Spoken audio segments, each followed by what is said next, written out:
Hello everyone, welcome to magnet brains. Myself Prateek Karn और मैं स्वागत करता हूं आपका अपने यूट्यूब चैनल मैग्नेट ब्रेन्स पर, जहां पर आपको मिलता है क्वालिटी कंटेंट, क्वालिटी एजुकेशन, वो भी बिल्कुल फ्री ऑफ कॉस्ट। ठीक है, क्लास 11 का बहुत शानदार chapter system of particles and rotational motion, और अब हम पढ़ने वाले हैं इसके अंदर मोमेंट ऑफ इनर्शिया। आपको मैंने पहले भी कहा था कि इस चैप्टर के अंदर ना भाई साहब दो ही तरह की चीजें होती हैं जिसपे आपको बहुत ज्यादा फोकस करने की जरूरत होती है, because that constitutes the entire part of this chapter. कौन कौन से हैं वो दो चीजें? पहला था COM सेंटर ऑफ मास, ठीक है, और दूसरा आता है MOI मोमेंट ऑफ इनर्शिया।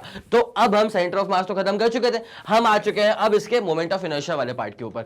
अब आपको बस ये समझना है कि जो मोमेंट ऑफ इनर्शिया है ना, इसमें सबसे ज्यादा जो जोर देके आपको समझना है वो समझना है इनर्शिया वाला टर्म। क्या समझना है? इनर्शिया वाला टर्म। ठीक है, तो अब मैं आपको जरा बिना समय लगाए लेके आता हूं पहली स्लाइड के ऊपर, और यहां पे पहले ही क्या लिखा हुआ है? यहां पे पहले ही लिखा हुआ है कि we need to talk about inertia. ठीक है, अब इनर्शिया क्या होता है भाई? सीधे शब्दों में अगर बताया जाए तो इनर्शिया का मतलब होता है आलसपन। इनर्शिया क्या होता है? आलसपन।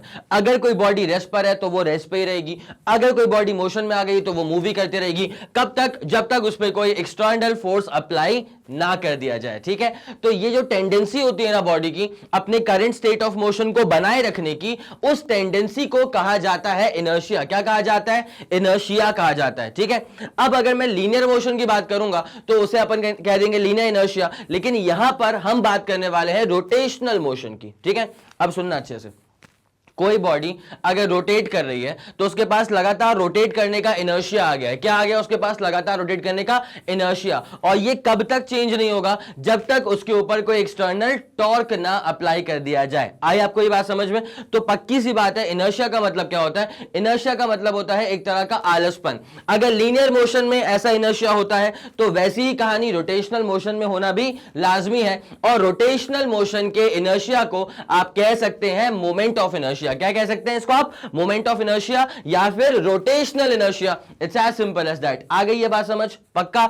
तो अगर कोई बॉडी रुकी हुई है, रोटेट नहीं कर रही है, तो उसके पास अभी क्या आ गया? उसके पास इनर्शिया है ऑफ रेस्ट। इनर्शिया क्या है उसका? एट रेस्ट का है। जब तक उस पर कोई फोर्स ना अप्लाई किया जाएगा तब तक वो मोशन में नहीं आएगी। सिमिलरली अगर कोई बॉडी पहले से ही रोटेट कर रही है तो उसके पास क्या आ गया? Rotational inertia. ठीक है, अब इसके पास क्या आ गया? Rotational inertia. ये कब तक मूव करती रहेगी? जब तक इसके ऊपर कोई एक्सटर्नल टॉर्क ना अप्लाई कर दिया जाए। ठीक है, ये वाली बात अगर आपको समझ में आ गई है, मोमेंट ऑफ इनर्शिया को आप इनर्शिया से रिलेट करना शुरू कर दोगे तो कहानी बड़ी आसान होने वाली है। ठीक है, अब एक और बात जरा सुनते हुए चलना। जैसे मान लो दो बॉडीज मान लेते हैं। ठीक है, मान लो एक बड़ी सी ट्रेन है ना, और एक छोटी सी कार है। अब यहां पे दोनों ही अगर रुके हुए हैं, मैं पहले एग्जांपल दे रहा हूं with inertia of linear motion. ठीक है, अब जरा सुनते हुए चलना।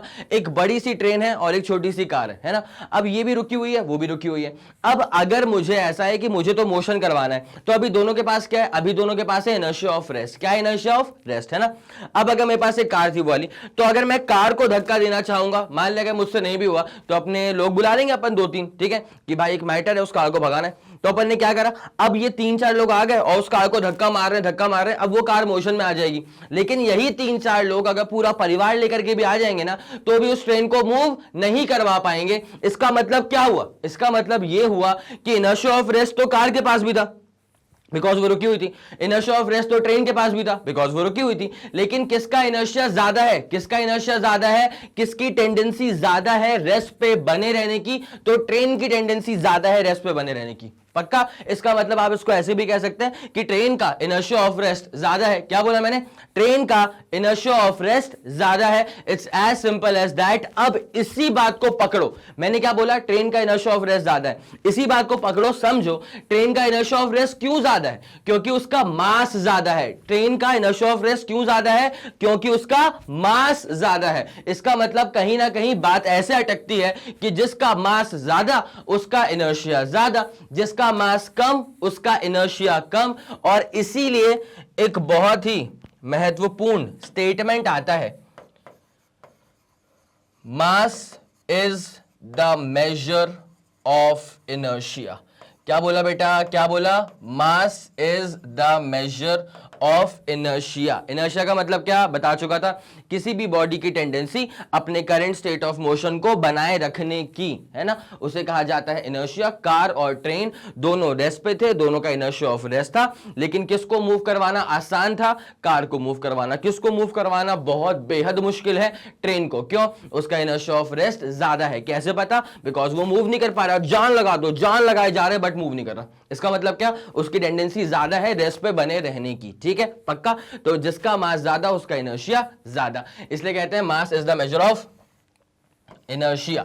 मास is the measure of inertia. ये वाली बात समझ में आ गई पक्की तौर पे? चलो ठीक है। अब उसके बाद जो चीजें लिखी हुई हैं, जो स्टेटमेंट लिखा हुआ है, वो जरा देख लिया जाए कि क्या एग्जैक्टली कवि हमसे कहना चाहता है। तो ये लिखा हुआ है कि inertia of linear motion is the inability of a body to change by itself. खुद से चेंज नहीं कर पाएगा अपना स्टेट ऑफ रेस्ट या स्टेट ऑफ मोशन या डायरेक्शन। कब तक खुद से चेंज नहीं कर पाएगा? कब चेंज होगा? जब एक्सटर्नल कोई फोर्स अप्लाई कर दे उस बॉडी के ऊपर। आया समझ?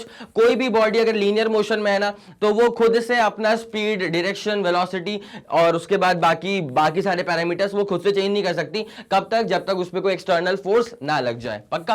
अब यहां पे वही लिखा हुआ है, inertia of linear motion is the inability of a body to change by itself. खुद से चेंज नहीं कर सकती इट्स स्टेट ऑफ रेस्ट और state of uniform linear motion या डायरेक्शन वगैरह भी, है ना। इतनी बात समझ में आ गई? खुद से चेंज नहीं कर सकती तो क्या करना पड़ेगा? एक्सटर्नल फोर्स अप्लाई करना पड़ेगा।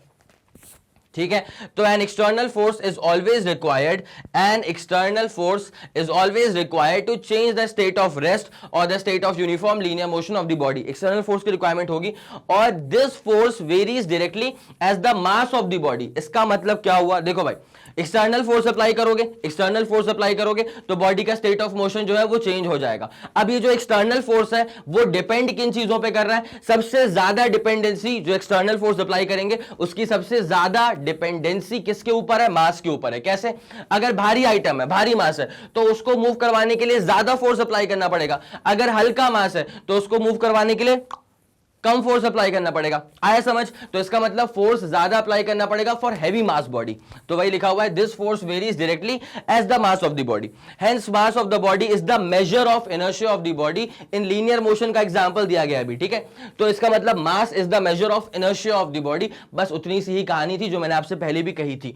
तो मेरे ख्याल से इतना आपको समझ में आ गया होगा। तो पहली बात तो ये, इसको तरीके से नोट करो, है ना। मैंने हमेशा कहा है भाई साहब कि लेक्चर में जब आप बैठते हैं ना तो कॉपी किताब लेके बैठा करिए। ऐसा नहीं कि सर जो पढ़ा दिया आपने वो समझ में तो आ ही गया तो हम उसको वापस जब आएगा एग्जाम तो उसको रिकॉल कर लेंगे। अरे नहीं होता रे, ऐसा नहीं होता। तो इसलिए क्या बोल रहा हूं मैं, जो बोल रहा हूं वो समझो। कॉपी किताब लेके बैठा करो, तरीके से नोट करते हुए चलो मेरे साथ। ठीक है, चलो। तो यहां पे अभी जो बताया इनर्शिया के बारे में बताया, तो अगर लीनियर मोशन में इनर्शिया जैसा कॉन्सेप्ट होता है तो रोटेशनल मोशन में भी इनर्शिया, वो भी तो मोशन ही है ना, तो रोटेशनल मोशन में भी क्या होगा? इनर्शिया वाला कॉन्सेप्ट होगा ही होगा। ठीक है, बॉडी की टेंडेंसी होगी ही होगी अपने करंट स्टेट ऑफ रोटेशन को बनाए रखने की, और वहीं पे उसे कहा जाता है रोटेशनल इनर्शिया, या फिर आप उसे प्यार से मोमेंट ऑफ इनर्शिया भी कह सकते हैं। चैप्टर का बहुत ही ज्यादा इंपॉर्टेंट हिस्सा है ये।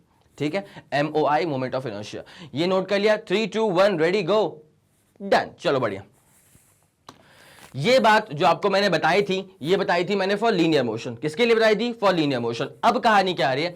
Similarly a body at rest can not start rotating. अब आ गया रोटेशन। ठीक है, तो जैसे इनर्शिया लीनियर मोशन का था वैसे ही रोटेशनल का भी होगा। Similarly a body at rest can not start rotating about an axis on its own. ठीक है, पहली बात तो रोटेशन जो होता है ना, रोटेशन जो होता है वो एक एक्सिस के अबाउट होता है या एक फिक्स पॉइंट के अबाउट होता है। और सबसे ज्यादा इंपॉर्टेंट बात जो है ना वो ये है कि अगर आप कभी किसी भी बॉडी का या किसी भी पार्टिकल का अगर आप मोमेंट ऑफ इनर्शिया निकालते हैं तो वो हमेशा किसी फिक्स्ड एक्सिस के अबाउट निकालते हैं। कहाँ निकालते हैं? किसी फिक्स्ड एक्सिस के अबाउट। और ये हल्की बात नहीं है। क्यों पता है? क्योंकि इस पर ना आगे का थ्योरम भी आते हैं, parallel axis theorem, perpendicular axis theorem. तो ये जो थ्योरम है उसमें एक टर्म कॉमन है, एक्सिस। ठीक है, और मोमेंट ऑफ इनर्शिया निकलता ही है किसी एक्सिस के अबाउट, इसलिए वो टर्म वहां थ्योरम में पहुंच गया। आया समझ? कौन सा टर्म? एक्सिस का टर्म। तो दिमाग में इस बात को अच्छे से बिठा लो कि अगर आप कभी किसी बॉडी का मोमेंट ऑफ इनर्शिया निकाल रहे हैं, क्या निकाल रहे हैं? मोमेंट ऑफ इनर्शिया, तो वो हमेशा किसी फिक्स्ड एक्सिस के अबाउट निकाला जाएगा। It's as simple as that. I guess समझ में आ गया होगा पक्का। अब देखो क्या लिखा हुआ है। हाँ, तो कोई बॉडी अपने आप रोटेशन स्टार्ट नहीं कर देगी किसी एक्सिस के अबाउट, है ना। और and a body rotating about a given axis can not stop on its own. तो कोई बॉडी रुकी हुई है तो अपने आप रोटेशन स्टार्ट नहीं कर देगी, कोई बॉडी अगर रोटेट कर रही है तो अपने आप रुक नहीं जाएगी, ठीक है। तो यहां पे क्या हो रहा है, that is there is inertia of rotational motion as well, है ना। वो लगातार मूव ही करते रहेगी भाई साहब। अब लगातार मूव करते रहने की टेंडेंसी को अपन क्या बोलते हैं, इनर्शिया।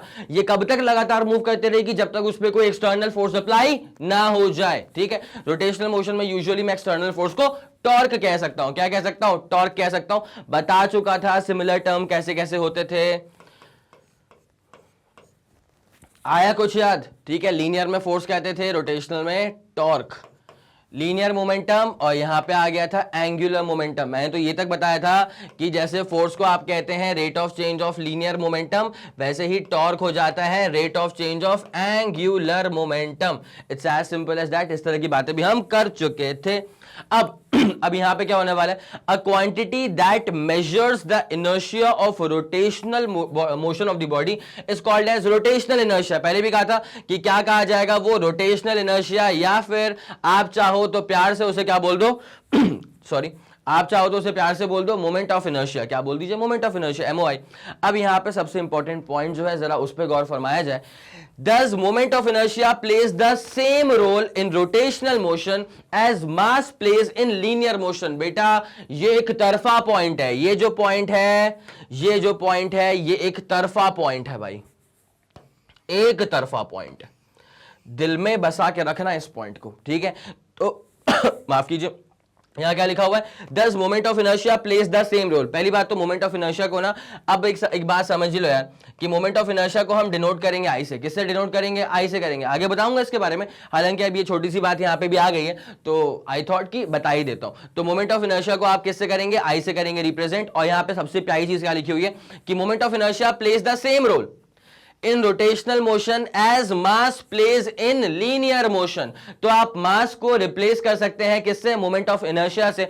अगर जैसे आपको अगर याद हो कि लीनियर मोशन के फोर्स को यहां पे रिप्लेस किया गया था रोटेशनल मोशन में टॉर्क से, उसके बाद लीनियर मोशन के लीनियर मोमेंटम P को रोटेशनल में रिप्लेस किया गया था L मतलब एंगुलर मोमेंटम से। तो वैसे ही अब लीनियर वेलोसिटी V था, अब उसको रिप्लेस किया गया था रोटेशनल के अंदर एंगुलर वेलोसिटी ओमेगा के साथ। वहां पे एक्सीलरेशन A था, यहां पे अल्फा आ गया था। वैसे ही लीनियर में मास था और यहां पे क्या आ गया है, मोमेंट ऑफ इनर्शिया, जिसको हम आई से रिप्रेजेंट करने वाले हैं। इतनी सी ही बात है ना। अब लेकिन है ये बहुत इंपॉर्टेंट, बिकॉज क्या होता है, ऐसे बथेरे फॉर्मूले हैं जहां पे तुमको मास नजर आएगा। क्या नजर आएगा, मास। अब आपको अगर समझ में आ गया कि मास को रोटेशनल में कौन रिप्लेस कर रहा है, मोमेंट ऑफ इनर्शिया रिप्लेस कर रहा है, तो आप हर एक जगह पे जहां पर मास आया करता था वहां पे आप क्या पुट करना शुरू कर दोगे, मोमेंट ऑफ इनर्शिया। एक बड़ा सिंपल सा नाजुक सा आपको मैं एक एग्जांपल दिखाता हूं। बताओ तुम लोग को फोर्स का फॉर्मूला याद है, जल्दी बोलो। फोर्स का फॉर्मूला याद ही होगा, मास इनटू क्या होता है, एक्सेलरेशन। अब मैं हमेशा बोलता हूं बच्चों को कि अगर आपका लीनियर मोशन स्ट्रांग है ना, तो रोटेशनल मोशन में बस आपको जरा सा और एफर्ट लगाना पड़ेगा, ये चैप्टर पूरे ग्रिप में आ जाता है, ठीक है। अगर आपको बेसिक फॉर्मूला भी याद है, F क्या होता है ma। अब इसका रोटेशनल टर्म देखना कितने फट से डेवलप कर दूंगा, बाकी मैं प्रूफ तो करवाऊंगा ही। मैं डेरिवेशन के हिसाब से पूरा करवाते हुए चलता हूं, प्रूफ पूरा करवाते हुए चलता हूं, बट अभी बस बता रहा हूं मैं आपको कि अगर आप चाहें तो ऑब्वियसली आपको पता है ना कि this is replaced by torque, ठीक है। Now acceleration is basically replaced by angular acceleration, that is alpha. तो वैसे ही mass is basically replaced by moment of inertia, that is I. किससे रिप्लेस करते हैं इसको, moment of inertia, that is I से रिप्लेस करते हैं। तो टाउ इज इक्वल टू क्या हो जाएगा, आई इंटू अल्फा।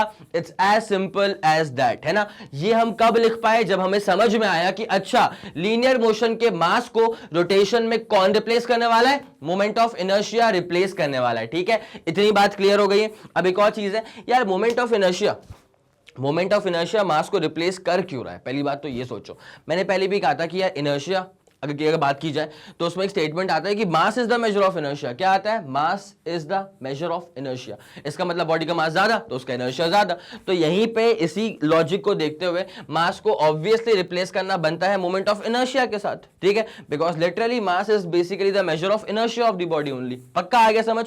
तो यहाँ पे जो टर्म ये लिखा हुआ है ना, इंपॉर्टेंट पॉइंट, वो लिटरली बहुत ज्यादा इंपॉर्टेंट है, तो इसको नोट करना तो बनता है मेरे भाई। Thus moment of inertia plays the same role in rotation rotational motion as the mass plays in the linear motion, और मोमेंट ऑफ इनर्शिया को आप आई से करेंगे रिप्रेजेंट। किससे करेंगे? आई से करेंगे। इतनी बात समझ में आ गई? पक्का। अब यहां पे लिखा हुआ है moment of inertia is rotational analog of mass in linear motion. ठीक है भाई, वही वाली कहानी होगी, मैंने पहले भी कहा था कि रोटेशनल मोशन में मोमेंट ऑफ इनर्शिया आता है और लीनियर में क्या आता है? मास आता है। तो moment of inertia is the rotational analog of mass. ठीक है, जैसे torque is the rotational analog of force. पक्का? पक्का। चलो ठीक है, अब एक काम करना, आई से डिनोट करेंगे, वो भी मैंने यहां पे लिख ही दिया है। तो आप सबसे पहले तरीके से एक काम करिए, इसको जरा नोट करिए, अच्छे से समझिए, और उसके बाद फिर मैं आके वापस इसको स्टार्ट करवाता हूं। जल्दी करो, जल्दी। चलिए बहुत बढ़िया है, इसको नोट कर लिया होगा आप लोगों ने, है ना। अब जरा बढ़ते हैं इसके अगले वाले कंटेंट की तरफ कि कवि क्या कहना चाह रहा है। अब बात हो रही है काइनेटिक एनर्जी ऑफ रोटेशन की। किसकी बात हो रही है? Kinetic energy of rotation. एक बात जरा सुनना, अगर मैं आपसे जनरल फॉर्मूला पूछूं कि what is the formula for kinetic energy, तो आपको फॉर्मूला जो याद आना चाहिए भाई वो तो आना ही चाहिए, है ना। अब वो फॉर्मूला क्या होता है? K इज इक्वल टू होना चाहिए सर हाफ mv स्क्वायर। क्या होना चाहिए? Half into mass into velocity का स्क्वायर, है ना। अब ये वाला था काइनेटिक एनर्जी का फॉर्मूला फॉर लीनियर मोशन। अगर मैं आपसे बोलता हूं कि यार मुझे काइनेटिक एनर्जी का फॉर्मूला चाहिए बट लीनियर में नहीं, इस बार मेरे को चाहिए इसका फॉर्मूला रोटेशनल मोशन में, तो आप कहेंगे सर बड़ी बात नहीं है, इसका रोटेशनल एनालॉग हम यूज कर लेंगे। देखो भाई, निकालना क्या है? काइनेटिक एनर्जी K का K ही रहेगा, उसके बाद हाफ को छोड़ो ना यार, वो तो नंबर है, ठीक है। उसके बाद मास आ रहा है, मास का रोटेशनल एनालॉग क्या होता है? मोमेंट ऑफ इनर्शिया, और वेलोसिटी का स्क्वायर था मतलब ओमेगा का स्क्वायर। तो ultimately kinetic energy in rotation का जो फॉर्मूला आना चाहिए वो आना चाहिए हाफ आई ओमेगा स्क्वायर। क्या आना चाहिए? Half I omega square. और मैंने पहले भी कहा था कि जब आप मोमेंट ऑफ इनर्शिया निकालेंगे तो हमेशा उस बॉडी का या उस पार्टिकल का मोमेंट ऑफ इनर्शिया निकलता है about a fixed rotation axis, about a fixed rotational axis.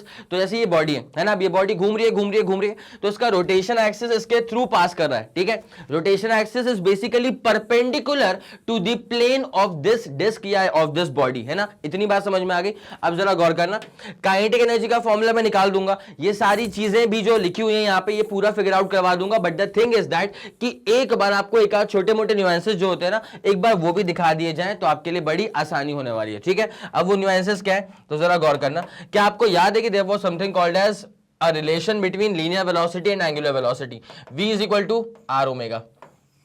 एक ये वाला फॉर्मूला ध्यान रखना, v इज इक्वल टू क्या होता है? आर ओमेगा के बराबर होता है। और उसके बाद जरा एक और फॉर्मूले पे आते हैं, a is equals to R alpha. A का मतलब क्या होता है? लीनियर एक्सेलरेशन, अल्फा का मतलब क्या होता है? Angular acceleration. इतनी बात समझ में आ गई? पक्का। और उसके बाद अब एक और फॉर्मूला देख लो।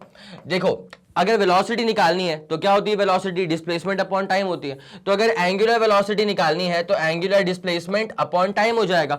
अगर मैं आपसे बात करता हूं फॉर वन कंप्लीट रेवोल्यूशन, अगर मैं आपसे बात कर लेता हूं फॉर वन कंप्लीट रेवोल्यूशन, तो एक रेवोल्यूशन अगर कंप्लीट हो रहा है तो जो समय बीतता है उसे कहा जाता है टाइम पीरियड। क्या कहते हैं उसे हम? टाइम पीरियड, ठीक है। तो यहां पे अगर समय बीता है तो time instant is equal to क्या हो जाएगा? टाइम पीरियड, ठीक है। क्या हो जाएगा? Time period. टाइम पीरियड का मतलब वो समय अंतराल जिसमें एक रेवोल्यूशन पूरा हो, एक साइकिल पूरा हो, उसे अपन कहते हैं, उस समय अंतराल को हम कहते हैं टाइम पीरियड। नाउ जरा गौर करिएगा, अगर एक चक्कर पूरा लग चुका है तो एंगल कितना हो जाएगा? 2 पाई। कितना हो जाएगा एंगल? 2 पाई। अगर इतनी सी बात है तो ओमेगा जब आप खोलेंगे ना तो ये क्या होता है? थीटा बाई टी होता है। इसमें कोई बहुत दिक्कत वाली बात तो होगी नहीं मेरे ख्याल में। उसके बाद थीटा क्या आ चुका है? 2 पाई के बराबर। और समय किसके बराबर आ चुका है? टाइम पीरियड के बराबर। तो जब आप इसको और फर्दर सॉल्व करेंगे तो 2 पाई को ऐसे खोपचे में ले लेना, यहाँ पे 1 बाई टी को यहां दबा देना। अब जो 1 अपॉन टाइम पीरियड होता है दिस इज बेसिकली फ्रीक्वेंसी। क्या हो जाता है ये? फ्रीक्वेंसी। तो 2 पाई एफ कर दो, बस इतनी सी बात है। तो ये छोटी मोटी चीजें मेरे ख्याल में आपको पता होंगी, है ना। अगर नहीं पता है तो आई वुड सजेस्ट एक बार इसको नोट करो, जल्दी करो। चलिए बढ़िया, इसको आपने देख लिया। अब उसके बाद ना एक और छोटी सी बात होती है, क्या है कोई रिजिड बॉडी, जैसे मान लीजिए रिजिड बॉडी ये रही अपने पास, एक बहुत ही रिजिड बॉडी है ना। अब इसका जो रोटेशन एक्सिस होगा, फॉर एग्जांपल लेट्स सपोज कि ये है इसका रोटेशनल एक्सिस। क्या है इसका? Rotational axis. अब मान ले एक पार्टिकल यहाँ पे जो कि क्लियरली दिख रहा है कि ये बहुत दूर है, पार्टिकल रोटेशन एक्सिस से काफी दूरी पर है, और एक पार्टिकल यहाँ पर है, ये दिख रहा है कि ये बहुत ही पास है रोटेशनल एक्सिस के। अब इसका नाम रख दो मेरे मेरे नाम पे, इसका नाम रख दो तुम किसी के भी नाम पे, ठीक है। अब जरा गौर करना यहाँ पे क्या होने वाला है, जब ये ऐसे घूम रहा है, जब ये ऐसे घूम रहा है तो ये रोटेशनल एक्सिस के अबाउट ऐसे चक्कर कट रहा है इसका। Now the thing is that particle rotational axis के पास हो या पार्टिकल रोटेशनल एक्सिस से दूर हो, फर्क नहीं पड़ता। अगर इसका time period of revolution 2 second है तो इसका हर पार्टिकल, चाहे वो एक्सिस के पास हो चाहे वो एक्सिस से दूर हो, उसका जो टाइम पीरियड होने वाला है वो फिक्स होने वाला है। अगर 2 सेकेंड था तो 2 सेकेंड ही रहने वाला है, मतलब इसका चक्कर भी 2 सेकेंड में खत्म हो जाएगा। जो पार्टिकल दूर था उसका चक्कर भी 2 सेकंड में ही खत्म होगा, बिकॉज रिजिड बॉडी है भाई। क्या ऐसा पॉसिबल है कि यार ये वाला पास था तो ये जल्दी घूम जाए और ये इसको घूमने में टाइम लग रहा है? क्या ऐसा पॉसिबल है? अरे रिजिड बॉडी के पार्टिकल्स हैं, ये एक साथ ही मोशन होगा ना।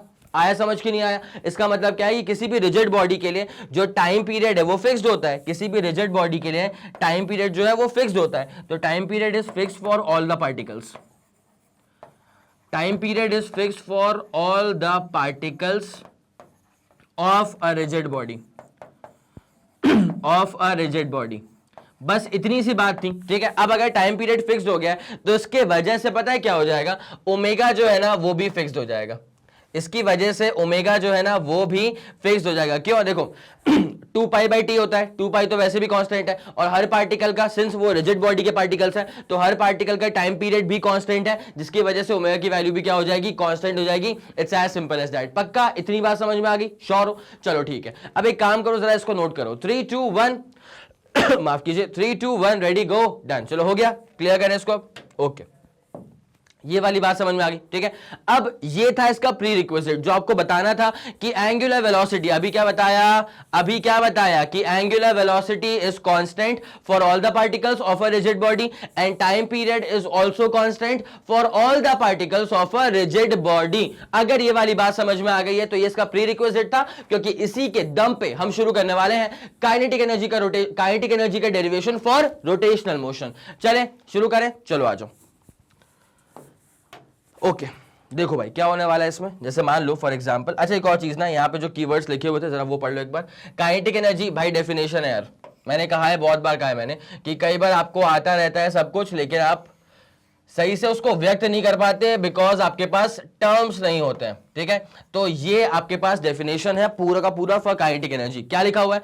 Kinetic energy of rotation of a body is the energy possessed by the body on account of its rotation about a given rotational axis। by rotational axis अपनी जगह हर जगह बनाएगा, हर डेरिवेशन में बनाएगा, बिकॉज रोटेशन अगर हो रहा है, आप रोटेशनल मोशन अगर पढ़ रहे हैं तो रोटेशन हमेशा होता है about a given fixed axis which is called as the rotational axis. तो इसको हर डेफिनेशन में और डेरिवेशन में जहां पे थ्योरी सेट होती है ना वहां पे इसको फिट करना सीखो, है ना। यहां पे क्या लिखा हुआ है? Kinetic energy of rotation of a body is the energy possessed by the body on account of its rotation about a given axis. Rotation हो रहा है उस बॉडी का तो उसकी वेलोसिटी की वजह से उस बॉडी के पास जो एनर्जी आती है that energy is called as the kinetic energy of the body, ठीक है। उसके बाद क्या लिखा हुआ है?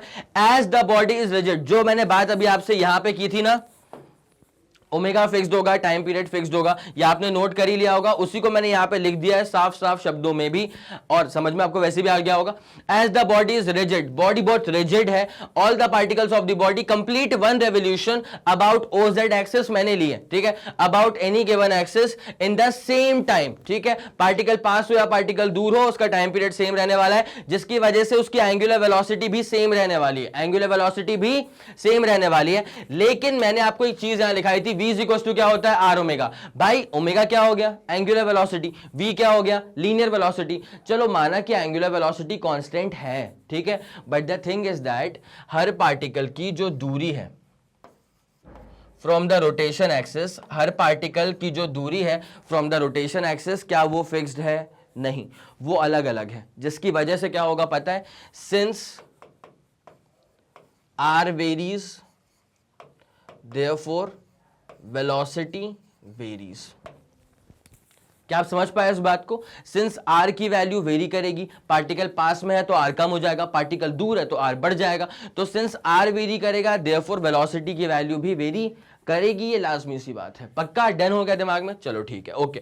तो वही वाली बात थी, यहाँ पे लिखी भी हुई है, यहाँ पे देख लो इसको और इसको नोट भी कर लो। However, as distance of particle from the axis of rotation are different, अलग अलग r की वैल्यू होती है, therefore linear velocities of different particles will be different for sure। इतनी सी बात थी। और अगर आपको linear velocity निकालनी है तो फॉर्मूला क्या होता है, v is equals to r omega, बताया था, वहां पे लिखवा भी दिया था। अब मैं सीधे आपको लेकर के चलता हूं kinetic energy of rotational motion के डेरिवेशन के ऊपर। ये था इसका प्रीरिक्विजिट, आपने नोट कर लिया होगा। नहीं नोट करा है तो नोट कर लो अभी। 3 2 1 रेडी गो डन, चलो। हो गया होगा नोट। अब आपको लेकर के आते हैं kinetic energy of rotational motion. मैंने पहले भी कहा था हाफ आई ओमेगा स्क्वायर का फॉर्मूला आना चाहिए। अब कैसे आएगा जरा गौर करो। जैसे मान लो हमारे पास एक बॉडी है, एक रिजिड बॉडी है, ठीक है, और ये कैसी भी अजीब सी बॉडी हो सकती है। अब यहां सेंटर में से क्या पास करेगा, इसका रोटेशन एक्सिस। क्या पास करेगा, यहां से पास करेगा रोटेशन एक्सिस।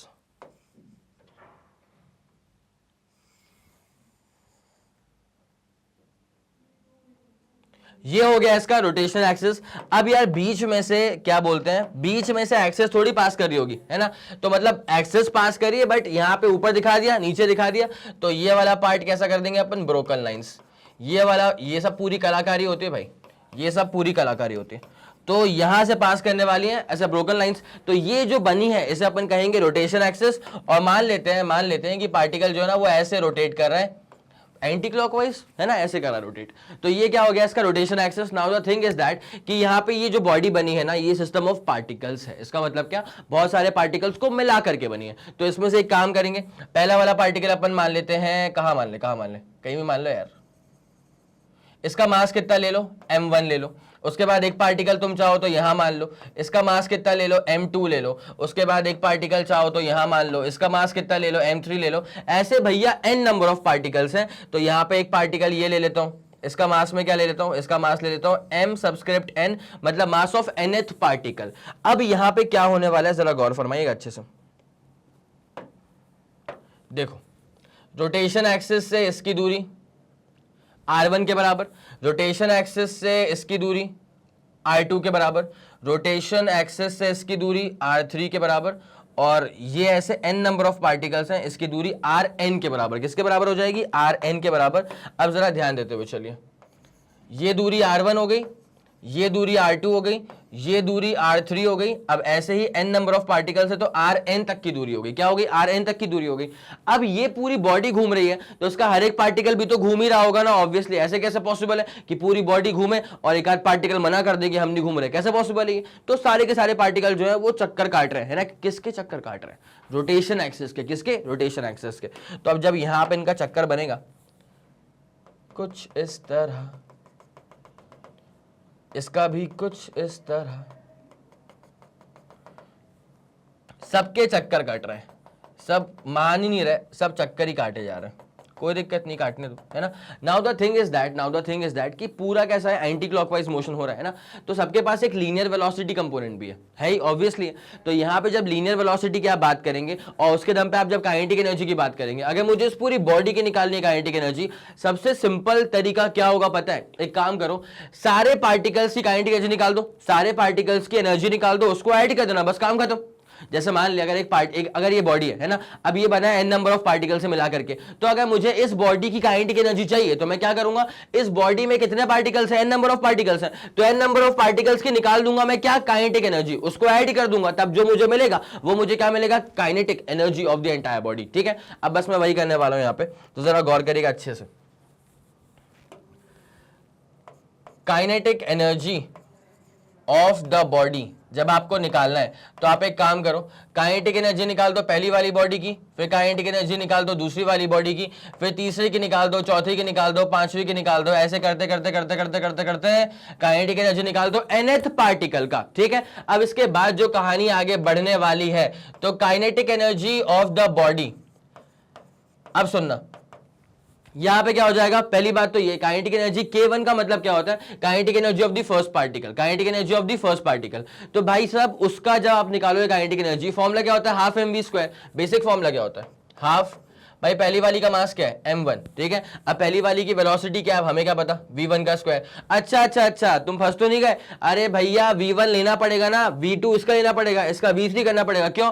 सबका लीनियर वेलोसिटी डिफरेंट है, सब पार्टिकल्स का लीनियर वेलोसिटी डिफरेंट है, क्योंकि आपको ये मैंने बताया था v इज इक्वल टू क्या होता है, r omega. v is equal to क्या होता है मेरे भाई, आर ओमेगा, जिसमें बस ओमेगा कांस्टेंट है।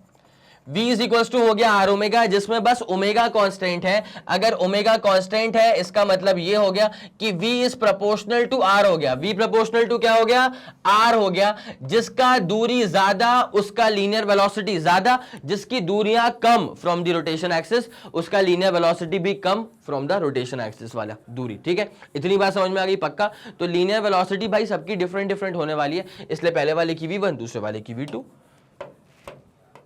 आ जाओ,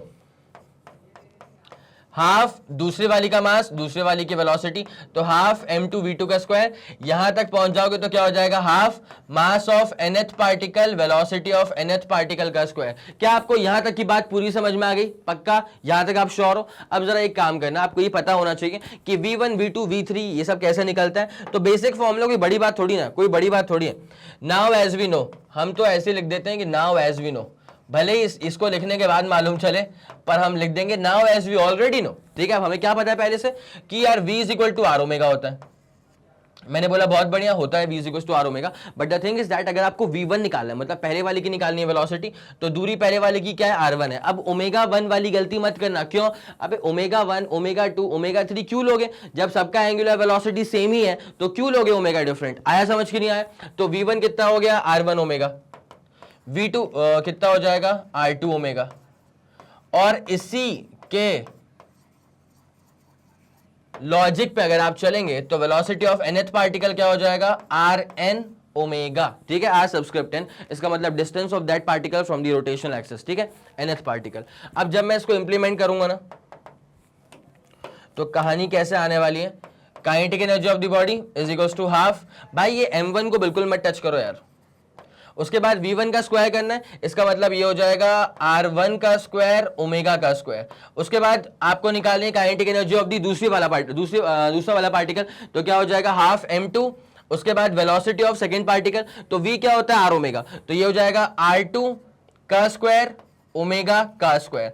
ऐसे करते रहो तो kinetic energy of nth particle की बारी आ ही जाएगी आपके पास, तो half mass of nth particle. उसके बाद वेलोसिटी का स्क्वायर करना है, मतलब r ओमेगा का स्क्वायर करना है, तो r ऑफ nth पार्टिकल का स्क्वायर ओमेगा का स्क्वायर। यहां तक कोई परेशानी हो रही है? पक्का? चलो बहुत बढ़िया। अब जरा गौर करना अच्छे से भाई, कुछ तो कॉमन आता हुआ दिख रहा है, ठीक है। मतलब मुझे लग रहा है कि हाफ ओमेगा स्क्वायर कॉमन ले लिया जाए। क्या कॉमन ले लिया जाए, हाफ ओमेगा स्क्वायर। जैसे मैं हाफ ओमेगा स्क्वायर कॉमन लूंगा ना, तो अंदर जो चीज बचने वाली है वो क्या बचने वाली है, m1 r1 का स्क्वायर। भाई साहब लिखने से पहले दिमाग में इमेज रेडी हो जानी चाहिए। m1 मतलब पहले वाले पार्टिकल का मास, r1 मतलब पहले वाले पार्टिकल की दूरी, फ्रॉम कहां से, फ्रॉम दी रोटेशन एक्सिस, ठीक है। वैसे ही m2 r2 का स्क्वायर, और अब टिल ये कहानी कहां तक जा रही है, कहानी लंबी चलने वाली है, mn कहानी लंबी चलने वाली है, mn rn का स्क्वायर। अब आप एक बात समझ पा रहे हैं, ठीक है, देखिएगा, हाफ वेलोसिटी का स्क्वायर तो आ चुका है, हाफ उसके बाद वेलोसिटी का स्क्वायर तो आ चुका है, अब क्या बचा है, मास बचा है। क्या आप समझ पा रहे हैं मैंने क्या कहा अभी? अरे काइनेटिक एनर्जी का फॉर्मूला क्या होता है, हाफ एम वी स्क्वायर होता है ना। देखो हाफ से हाफ तो मैच कर गया, वेलोसिटी का स्क्वायर था लीनियर में, यहाँ पे क्या आ गया है, ओमेगा का स्क्वायर आ गया, लाजमी सी बात है। बस ये बचा है मास। क्या बचा है, मास। तो ये जो लंबी सी चीज लिखी हुई है ना, ये दरअसल किसको रिप्लेस करने वाली है, मास को। किसको रिप्लेस करने वाली है, मास को। और उससे भी प्यारी चीज, रोटेशनल मोशन में मास का जो एनालॉग बनता है that is moment of inertia, that is basically moment of inertia. इतनी कहानी अगर आपको समझ में आ गई ना, तो अब जरा सुनते हुए चलना मैं इसे कैसे लिखने वाला हूं। Kinetic energy is equals to half, ये जो चीज लिखी हुई है, ठीक है, वो दरअसल कंटीन्यूअस समेशन है। ये क्या है, जो ये चीज लिखी हुई है वो दरअसल कंटीन्यूअस समेशन है। और किसका समेशन है भाई, m1 r1 का स्क्वायर, m2 r2 का स्क्वायर, m3 r3 का square, up till mn rn का स्क्वायर। मतलब mi ri का स्क्वायर। रुक जाओ रुक जाओ रुक जाओ, जहां पे आई वेरी कर रहा है 1 से लेकर के n तक, अब आएगा तुम्हें समझ में, ठीक है। तो अभी मैंने क्या करा पता है भाई, सुनना सुनना सुनना, हाफ कट कॉपी पेस्ट, ये चीज यहां मैंने चिपका दी ऐसे करके, ओमेगा स्क्वायर टच ही मत करो, टच ही मत करो उसको, है ना। अब जरा आपको ध्यान देना है बीच वाली चीज के ऊपर। सर ये क्या लिख दिया आपने, अब जरा गौर करो, अगर आई की वैल्यू 1 पुट करा तो m1 r1 का स्क्वायर, वेरी गुड। समेशन का मतलब होता है प्लस कर दो। अब आई वेरी कहां से कर रहा है, 1 से, कहां तक करेगा, n तक जाएगा। इसका मतलब पहले 1 पुट करा, m1 r1 का स्क्वायर, प्लस करो 2 पुट करो m2 r2 का स्क्वायर, प्लस करो 3 पुट करो m3 r3 का स्क्वायर, अप टिल चलते जाओ कहां तक, n नंबर ऑफ पार्टिकल्स तक, ठीक है। जैसे आप n पुट करोगे तो mn rn का स्क्वायर, तो ये आखिरी टर्म डेवलप हो जाएगा। ये पूरी जो सीरीज दिख रही है ना, उसको बस कंसाइज करके मैंने ऐसा लिख दिया है, ठीक है। ये आ गया समेशन का ऑपरेटर। क्या आपको इतनी बात समझ में आ गई, पक्का। अब थोड़ा दिमाग और लगाओ, सोचो, काइनेटिक एनर्जी का बेसिक फॉर्मूला क्या होता है, half into mass into velocity का स्क्वायर। तो हाफ वेलोसिटी का स्क्वायर तो आ रहा है, और ये जो जगह खा रहा है, ये जगह किसकी है, ये मास की जगह है, ठीक है। ये जो जगह खा रहा है, ये समेशन एम आई आर आई का square from I equal to 1 to n, ये जो जगह खा रहा है वो जगह किसकी है, मास की है। और मास को रोटेशनल मोशन में कौन रिप्लेस करने वाला है, या फिर ऐसा बोल देना चाहिए कि मास का रोटेशनल एनालॉग कौन है, मोमेंट ऑफ इनर्शिया। क्या है, मोमेंट ऑफ इनर्शिया। तो now as we can say that, ये जो आपको समेशन दिख रहा है, summation i is equal to 1 से, summation i is equal to 1 से लेकर के n तक एम आई आर आई का square, this is basically equal to moment of inertia, this is basically equal to moment of inertia, जिसके हिसाब से अब आप सीधे तौर पे ये कह सकते हैं कि kinetic energy is equal to half. अब ये जो पूरी चीज है वो जगह किसकी खा रही थी, मास की, और मास का रोटेशनल एनालॉग क्या होता है, मोमेंट ऑफ इनर्शिया। तो ये आ जाएगा हाफ आई ओमेगा स्क्वायर। क्या आ जाएगा, हाफ आई ओमेगा स्क्वायर। इसको मैं यहां लिख देता हूं, therefore kinetic energy is equals to half I omega square. बस ये रहा अल्टीमेट फॉर्मूला, ठीक है। और आपको पता है कि ये फॉर्मूला याद कैसे करना है, आपको ये फॉर्मूला याद करना है लीनियर के बेसिस पे, कि लीनियर में क्या होता है, हाफ एम वी स्क्वायर होता है, वेलोसिटी का स्क्वायर, ओमेगा स्क्वायर रिप्लेस्ड हो गया, हाफ तो चलो ठीक है नंबर ही है, ये एम को रिप्लेस करने वाला है, मोमेंट ऑफ इनर्शिया तो आई ने रिप्लेस कर दिया, ठीक है। ये वाली बात आपको समझ में आ गई होगी। अब ये अरे रे, ये वाली बात समझ में आ गई आप लोग को। अब जरा आपको नोट करना होगा, तो तरीके से ये पूरा स्टेप वाइज अच्छे से यहां से यहां तक नोट करो। पहले इसका स्क्रीनशॉट लो, जल्दी इसका स्क्रीनशॉट लो। 3 2 1 रेडी गो, डन, बहुत जबरदस्त। अब उसके बाद फिर आ जाओ, ये अपना अल्टीमेट फॉर्मूला लिखो, 3 2 1 रेडी गो, डन, चलो गजब। तो हमारे पास फॉर्मूला क्या आ गया, हमारे पास फॉर्मूला क्या आ गया, हाफ आई ओमेगा स्क्वायर। आना भी चाहिए था यार, आना भी चाहिए था, क्योंकि आई जो है ना वो रिप्लेस कर रहा है मास को, ये इसका एंटायर स्टेप हो गया। चलो बहुत जबरदस्त, काइनेटिक एनर्जी वाला फॉर्मूला आपका डन हो चुका है। तो बस ये समझना है आपको, अब ये जो फॉर्मूला आया था ना, यहां से अपने दिमाग में एक बात बिल्कुल सेट हो जाती है कि हाँ ये बात बिल्कुल सत्य वचन है कि मोमेंट ऑफ इनर्शिया जो होता है वो लिटरली किसको रिप्लेस कर रहा है, मास को रिप्लेस कर रहा है, ठीक है। अब ना काफी लोग ये सोचते हैं कि सर मास को अगर रिप्लेस कर रहा है, अभी मैंने क्या लिखा था, मोमेंट ऑफ इनर्शिया होता है एम आई आर आई का स्क्वायर, जहां पे आई वेरी करता है 1 से n तक, ठीक है। अब कई लोग सोचते हैं कि सर अगर मोमेंट ऑफ इनर्शिया मास को रिप्लेस कर रहा है तो वो सिर्फ मास के बराबर क्यों नहीं है, वो सिर्फ मास के बराबर क्यों नहीं है, वो मास इनटू डिस्टेंस के स्क्वायर के बराबर क्यों आ रहा है। तो बेटा एक बात सुनना, वो एग्जैक्टली बराबर नहीं है, वो उसका एनालॉग है। जैसे मान लो अगर टॉर्क जो है ना वो किसका एनालॉग है, फोर्स का, तो क्या सिर्फ वो फोर्स के बराबर था, क्या सिर्फ फोर्स के बराबर था, नहीं रे, वो था आर एफ साइन फाई के बराबर। आया समझ, वो था आर एफ साइन फाई के बराबर। तो कहानी ऐसी होती कि वो बराबर नहीं है, वो बस रिप्लेस कर रहे हैं, वो रोटेशनल एनालॉग है ना। तो मोमेंट ऑफ इनर्शिया के बारे में अभी आपको ना दिमाग में क्या चीज सेट करनी है, ये सेट करना है कि मोमेंट ऑफ इनर्शिया एक ऐसा टर्म है जो कि मास को रिप्लेस करेगा, मास का रोटेशनल एनालॉग बनेगा। लेकिन मोमेंट ऑफ इनर्शिया खुद क्या होता है, अब जरा सुनना। पहली बात तो ये, अब जो मैं यहां पे लिखूंगा ना वो आप मेरे साथ साथ लिखते हुए चलेगा। देखिए पहली बात तो ये है, पहली बात तो ये है कि मोमेंट ऑफ इनर्शिया, पहली बात तो यह है कि moment of inertia is the rotational analog of mass. Moment of inertia is the rotational analog of mass. ये वाली बात समझ में आ गई। मास का रोटेशनल एनालॉग है मोमेंट ऑफ इनर्शिया। अब दूसरी बात ये है कि मोमेंट ऑफ इनर्शिया हमेशा इवैल्यूएट होता है मोमेंट ऑफ इनर्शिया हमेशा इवैल्यूएट होता है about a given rotation axis. अच्छा, मोमेंट ऑफ इनर्शिया को तो अपन सीधे आई भी कर सकते हैं ना, मोमेंट ऑफ इनर्शिया को हम सीधे आई भी तो रिप्रेजेंट कर सकते हैं। तो moment of inertia is always evaluated about a given rotational axis, is always evaluated about a given rotational axis. In points को अच्छे से लिख लीजिएगा कि मोमेंट ऑफ इनर्शिया हमेशा हमेशा किसी बॉडी का इवैल्यूएट तो किया जाता है, बट हमेशा इवैल्यूएट किया जाता है about a given fixed axis, ठीक है, which is usually the rotation axis. इतनी बात समझ में आ गई। अब ना अभी जो फॉर्मूला आया था मोमेंट ऑफ इनर्शिया का, वो आया था फॉर एन पार्टिकल सिस्टम। किसके लिए आया था? For n particle system. अगर एन पार्टिकल्स होते हैं तो for n particle system moment of inertia का फॉर्मूला क्या आ गया था? तो ये फॉर्मूला आया था I is equal to summation of m I R आई का स्क्वायर, जहां पे I वेरी कर रहा है 1 से लेकर के n तक, ठीक है। यह आया था फॉर एन पार्टिकल सिस्टम। अगर मान ली सिर्फ एक ही पार्टिकल है, फॉर वन पार्टिकल, अगर एक ही पार्टिकल है तो उसका मोमेंट ऑफ इनर्शिया कैसे निकाला जाएगा? तो भाई एक सिंपल सी बात होती है। सबसे पहले आप क्या बनाओगे? एक सिंपल सी बात है, सबसे पहले तो आप बनाओगे एक axis, because moment of inertia निकलना है about a given fixed axis, है ना। अब ये बनाया आपने एक्सिस। मान लो कि अगर यहां पे जो पार्टिकल है, मान लो कि यहां पर जो पार्टिकल है वो ये है, ठीक है। अब इसका मास कितना होगा? इसका मास कितना होगा? मान लेते हैं इसका मास होगा m के बराबर। इसका मास कितना होगा? m के बराबर। अब जब ये घूम रहा है इसके अबाउट, तो इसकी जो दूरी होगी, इसकी जो दूरियां होंगी कहां से? इसकी दूरियां जो होंगी फ्रॉम दी रोटेशनल एक्सिस, वो किसके बराबर होंगी? r के बराबर होंगी। अब जब इसकी दूरी r के बराबर होगी और जब ये चक्कर काट रहा होगा अबाउट दिस एक्सिस, तो भाई साहब ये बनेगा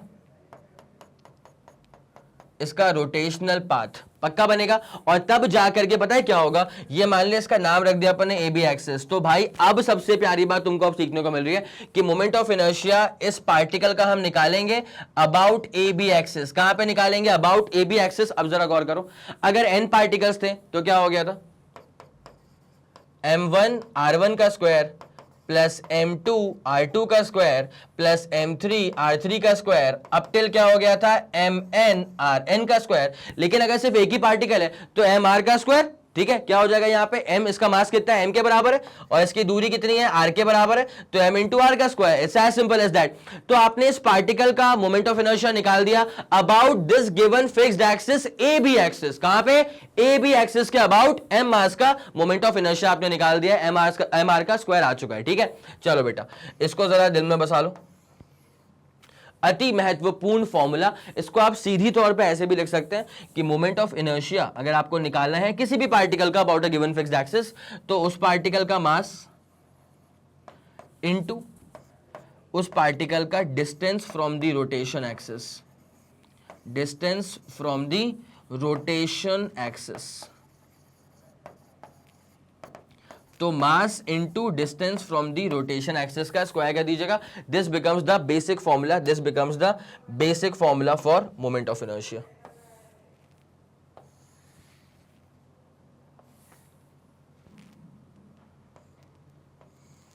इसको लिख लो बेटा अच्छे से, ठीक है। तो मोमेंट ऑफ इनर्शिया का फॉर्मूला क्या आ जाएगा? मास इनटू डिस्टेंस का स्क्वायर, और या अगर एक ही पार्टिकल है तो m इंटू आर का स्क्वायर, और ये वाला तो जनरल फॉर्मूला होता है, ये मैं बता ही चुका था। तो ये वाला फॉर्मूला आता है जब n नंबर ऑफ पार्टिकल्स हो, तो ये वाला फॉर्मूला कायदे से काम करता है, ठीक है। जब n नंबर ऑफ पार्टिकल्स हो, यूजुअली इसको ना डेरिवेशंस के रिप्रेजेंटेशन के तौर पे काम में लाया जाता है, ठीक है। आगे ये वाली बात समझ में पक्का श्योर हो तो एक काम करना, पहले जरा इसको नोट कर लेना और बस दिमाग में डालो कि मोमेंट ऑफ इनर्शिया निकालना है किसी भी पार्टिकल का, तो वो हमेशा निकलता है about a given fixed axis, ठीक है। उस एक्सिस के अबाउट चक्कर काट रही होगी बॉडी, तो मोमेंट ऑफ इनर्शिया का फॉर्मूला क्या हो जाएगा? m इंटू आर का square. It's as simple as that. ये है प्रीरिक्विजिट आगे आने वाली चीजों के लिए भी, है ना। तो जरा इसको नोट करो, फिर अपन इसमें आगे बढ़ते हैं जल्दी। चलिए फिर, बहुत बढ़िया, इसको नोट कर लिया होगा आप लोगों ने, है ना। अब ना इसमें आपको एक आध छोटी मोटी बातें मैं और क्लियर कर देता हूं। जैसे मान लो अगर मैं एक सवाल तुमको दे ही दूं कि भाई टेक निकालो, एक काम करो मोमेंट ऑफ इनर्शिया निकालो, ठीक है। तो जैसे मान लीजिए for example this is an axis, है ना, और मैंने बोला कि मेरे पास एक पार्टिकल है जिसका मास है फॉर एग्जाम्पल मान लीजिए 1 kg, ठीक है। और इसकी जो दूरी आ रही है ना फ्रॉम द रोटेशन एक्सिस, इसकी दूरी आ रही है यहां से 1 मीटर के बराबर। किसके बराबर आ रही है इसकी दूरी? इसकी दूरी यहां से आ रही है 1 मीटर के बराबर। और अब मैंने बोला कि इस ए बी एक्सिस के अबाउट निकालो इस बॉडी का मोमेंट ऑफ इनर्शिया। क्या बोला मैंने? इस ए बी एक्सिस के अबाउट निकालो इस बॉडी का मोमेंट ऑफ इनर्शिया, अगर पार्टिकल ऐसे घूम रहा है तो। ठीक है, ये बॉडी जो है ना 1 kg वाली, अगर वो ऐसे घूम रही है तो निकालो इसका moment of inertia A B के अबाउट। तो बड़ा सिंपल सा मैटर होने वाला है। Moment of inertia about A B is equal to, अभी हमने क्या पढ़ के रखा हुआ है कि m इंटू आर का स्क्वायर, मास इंटू डिस्टेंस का स्क्वायर। तो ये मोमेंट ऑफ इनर्शिया इस 1 kg वाली बॉडी का अबाउट ए बी कितना हो जाएगा? m कितना आ रहा है 1, उसके बाद r कितना आ रहा है 1 का स्क्वायर। तो moment of inertia about A B आने वाला है जस्ट 1। कितना आने वाला है 1। और उसके बाद कहानी में क्या है ना बेटा, सुनना, m इंटू आर का स्क्वायर है। m का मतलब क्या होता है? मास। मास का मतलब क्या होता है? kg। उसके बाद r का स्क्वायर है। r का मतलब क्या होता है? मीटर। तो ये क्या हो जाएगा? kg मीटर का square. It's as simple as that. इसका मतलब मोमेंट ऑफ इनर्शिया का जो आंसर आ रहा है वो आ रहा है 1 kg मीटर स्क्वायर। ये बताने के पीछे का जो अल्टीमेट लॉजिक था वो आपको ये सिखाना था कि यूनिट क्या होती है। क्या सिखाना था? कि यूनिट क्या होती है। तो मोमेंट ऑफ इनर्शिया की unit of moment of inertia वो होती है केवल किलोग्राम मीटर स्क्वायर। क्या होती है? किलोग्राम मीटर स्क्वायर, बस दैट्स इट। ठीक है, तो KG metre square is going to be the unit of moment of inertia. पहली बात तो ये होगी। ठीक है, अब उसके बाद होता है क्या? डायमेंशनल फॉर्मूला क्या होगा इसका, निकाल दिया जाए इसका डायमेंशनल फॉर्मूला, और बड़ा सिंपल होता है। तो डायमेंशनल फॉर्मूला निकालने के लिए आपको पता ही है, एक बार जरा इसका फॉर्मूला, बेसिक फॉर्मूला चेक कर लो। तो मोमेंट ऑफ इनर्शिया का बेसिक फॉर्मूला क्या होता है? m इंटू आर का स्क्वायर। क्या होता है? Dimensional formula m into are का स्क्वायर। m का मतलब यहां पे क्या होता है? मास होता है। उसके बाद r का स्क्वायर देखो, m का मतलब मास हो गया, उसके बाद r का स्क्वायर मतलब डिस्टेंस का स्क्वायर। तो डिस्टेंस का स्क्वायर मतलब l का स्क्वायर। टाइम तो पूरे केस में कहीं नहीं आ रहा है, तो m l स्क्वायर और t की पावर क्या हो जाएगी? 0। यह आ गया अपने पास क्या? Dimensional formula. और उसके बाद एक और खास बात होती है कि मोमेंट ऑफ इनर्शिया जो होता है ना, this is a tensor quantity. मतलब moment of inertia is a tensor quantity. बेटा 3 तरह की होती है क्वांटिटीज, स्केलर होती है, वेक्टर होती है और टेंसर होती है। अगर सिर्फ वैल्यू ही वैल्यू है, डायरेक्शन नहीं है, तो स्केलर हो जाएगा। अगर वैल्यू है विथ डायरेक्शन है, अगर ट्रायंगल लॉ को भी फॉलो करता है, तब जाकर के बनता है वेक्टर क्वांटिटी। अगर टेंसर क्वांटिटी है ना, तो ये ऐसी क्वांटिटीज होती हैं जिनकी वैल्यू चेंज हो जाती है एक्सिस को चेंज करने पे। ठीक है, तो उसमें से एक क्लासिक एग्जांपल क्या आता है? Moment of inertia. तो मोमेंट ऑफ इनर्शिया की वैल्यू चेंज हो जाएगी एक्सिस को चेंज करने पे। It's as simple as that, है ना।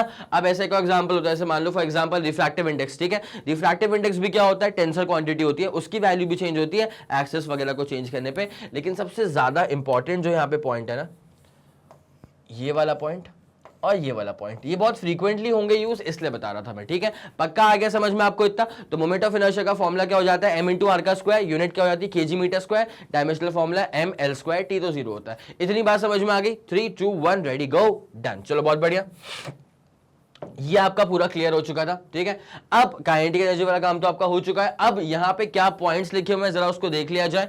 तो moment of inertia plays the same role in rotational motion as mass was playing in the linear motion. तो लीनियर मोशन में मास वाला काम और रोटेशनल मोशन में मोमेंट ऑफ इनर्शिया वाला काम एक ही होता है। ठीक है, और मोमेंट ऑफ इनर्शिया को आप आई से करेंगे रिप्रेजेंट, दैट्स फॉर श्योर। तो इसको तो हम समझ गए।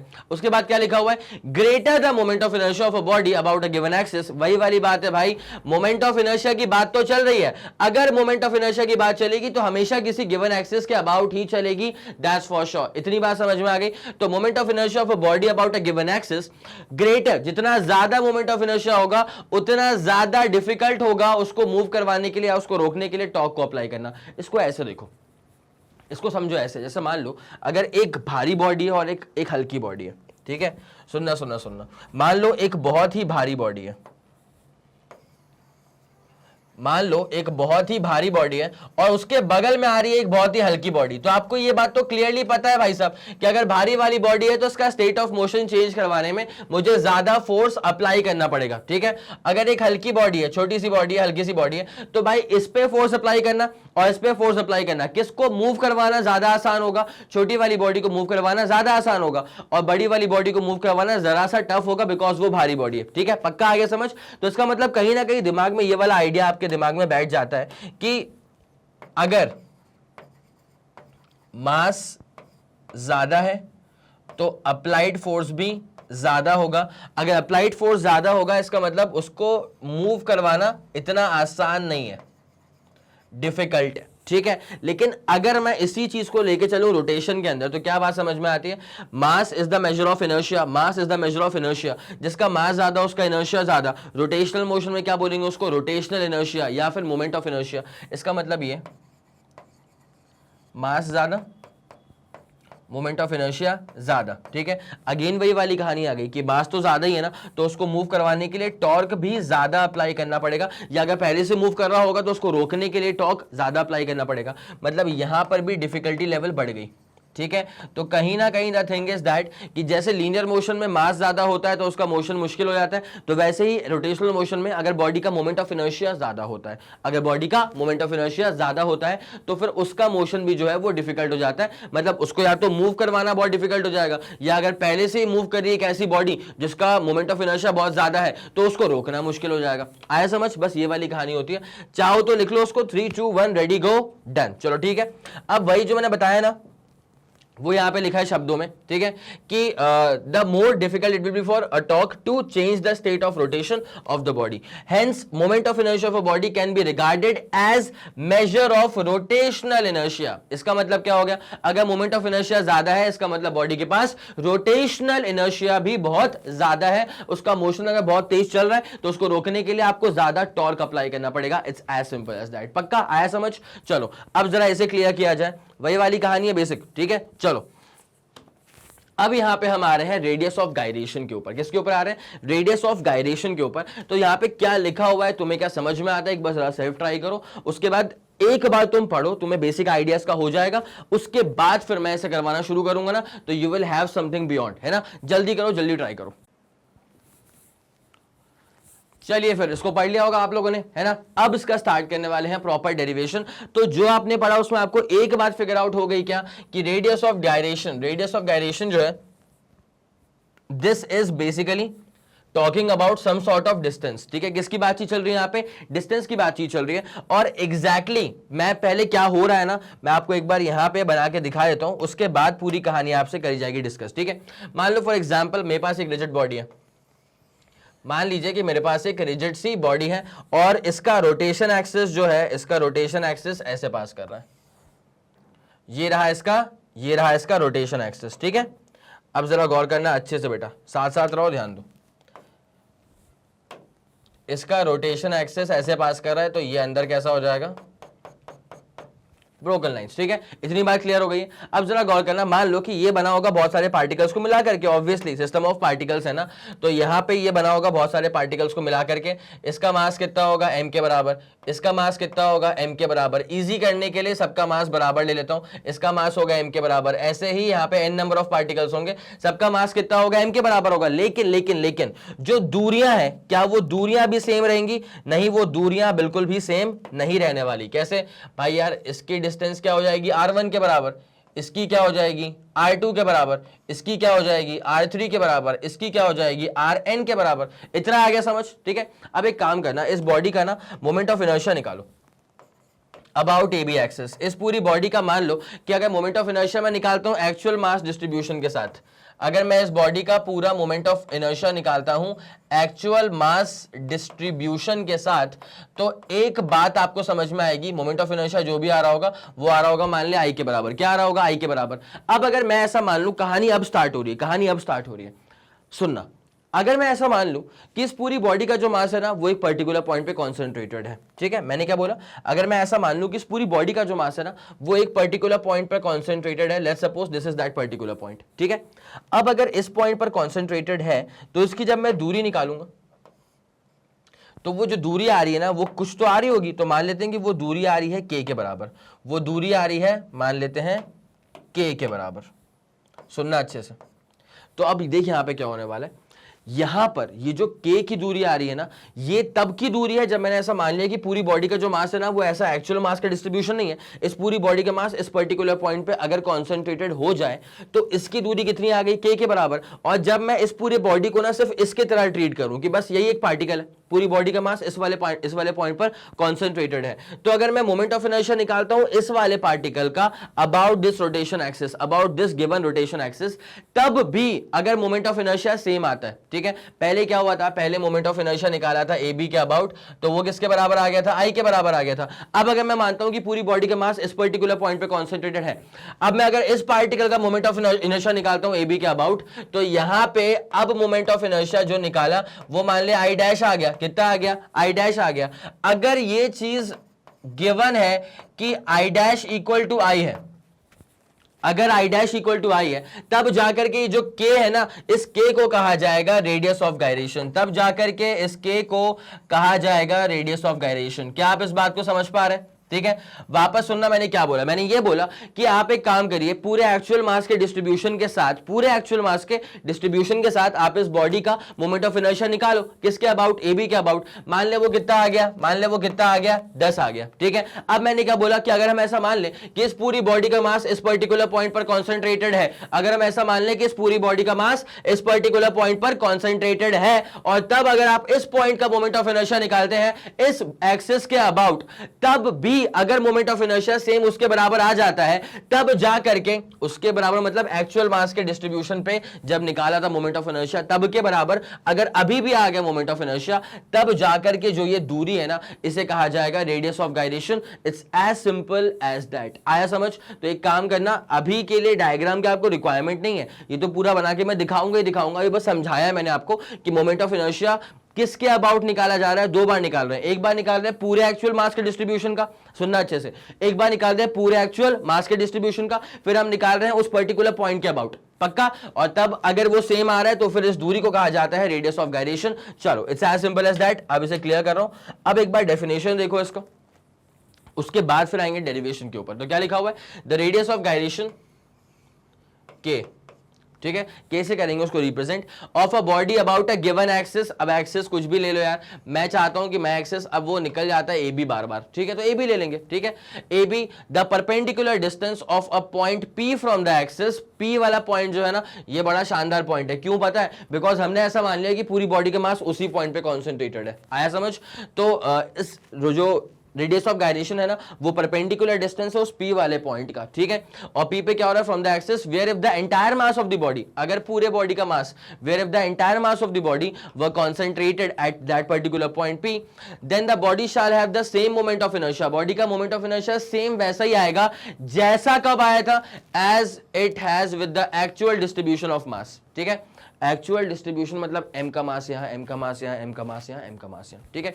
और this distance is represented by k। k का मतलब क्या हुआ, रेडियस ऑफ गायरेशन, ठीक है। उसके बाद क्या लिखा हुआ है, radius of gyration of a body about a given axis is equal to root mean square of distance, ठीक है। ये वाला पॉइंट तो फॉर्मूला देख करके समझ में आएगा, ये वाला जो पॉइंट है ना, ये फॉर्मूला देखने के बाद समझ में आएगा। अभी मैं चाहता हूं कि आप तरीके से ना, जो ये पहला वाला पॉइंट था, ठीक है, इसको थोड़ा सा साफ किया जाए।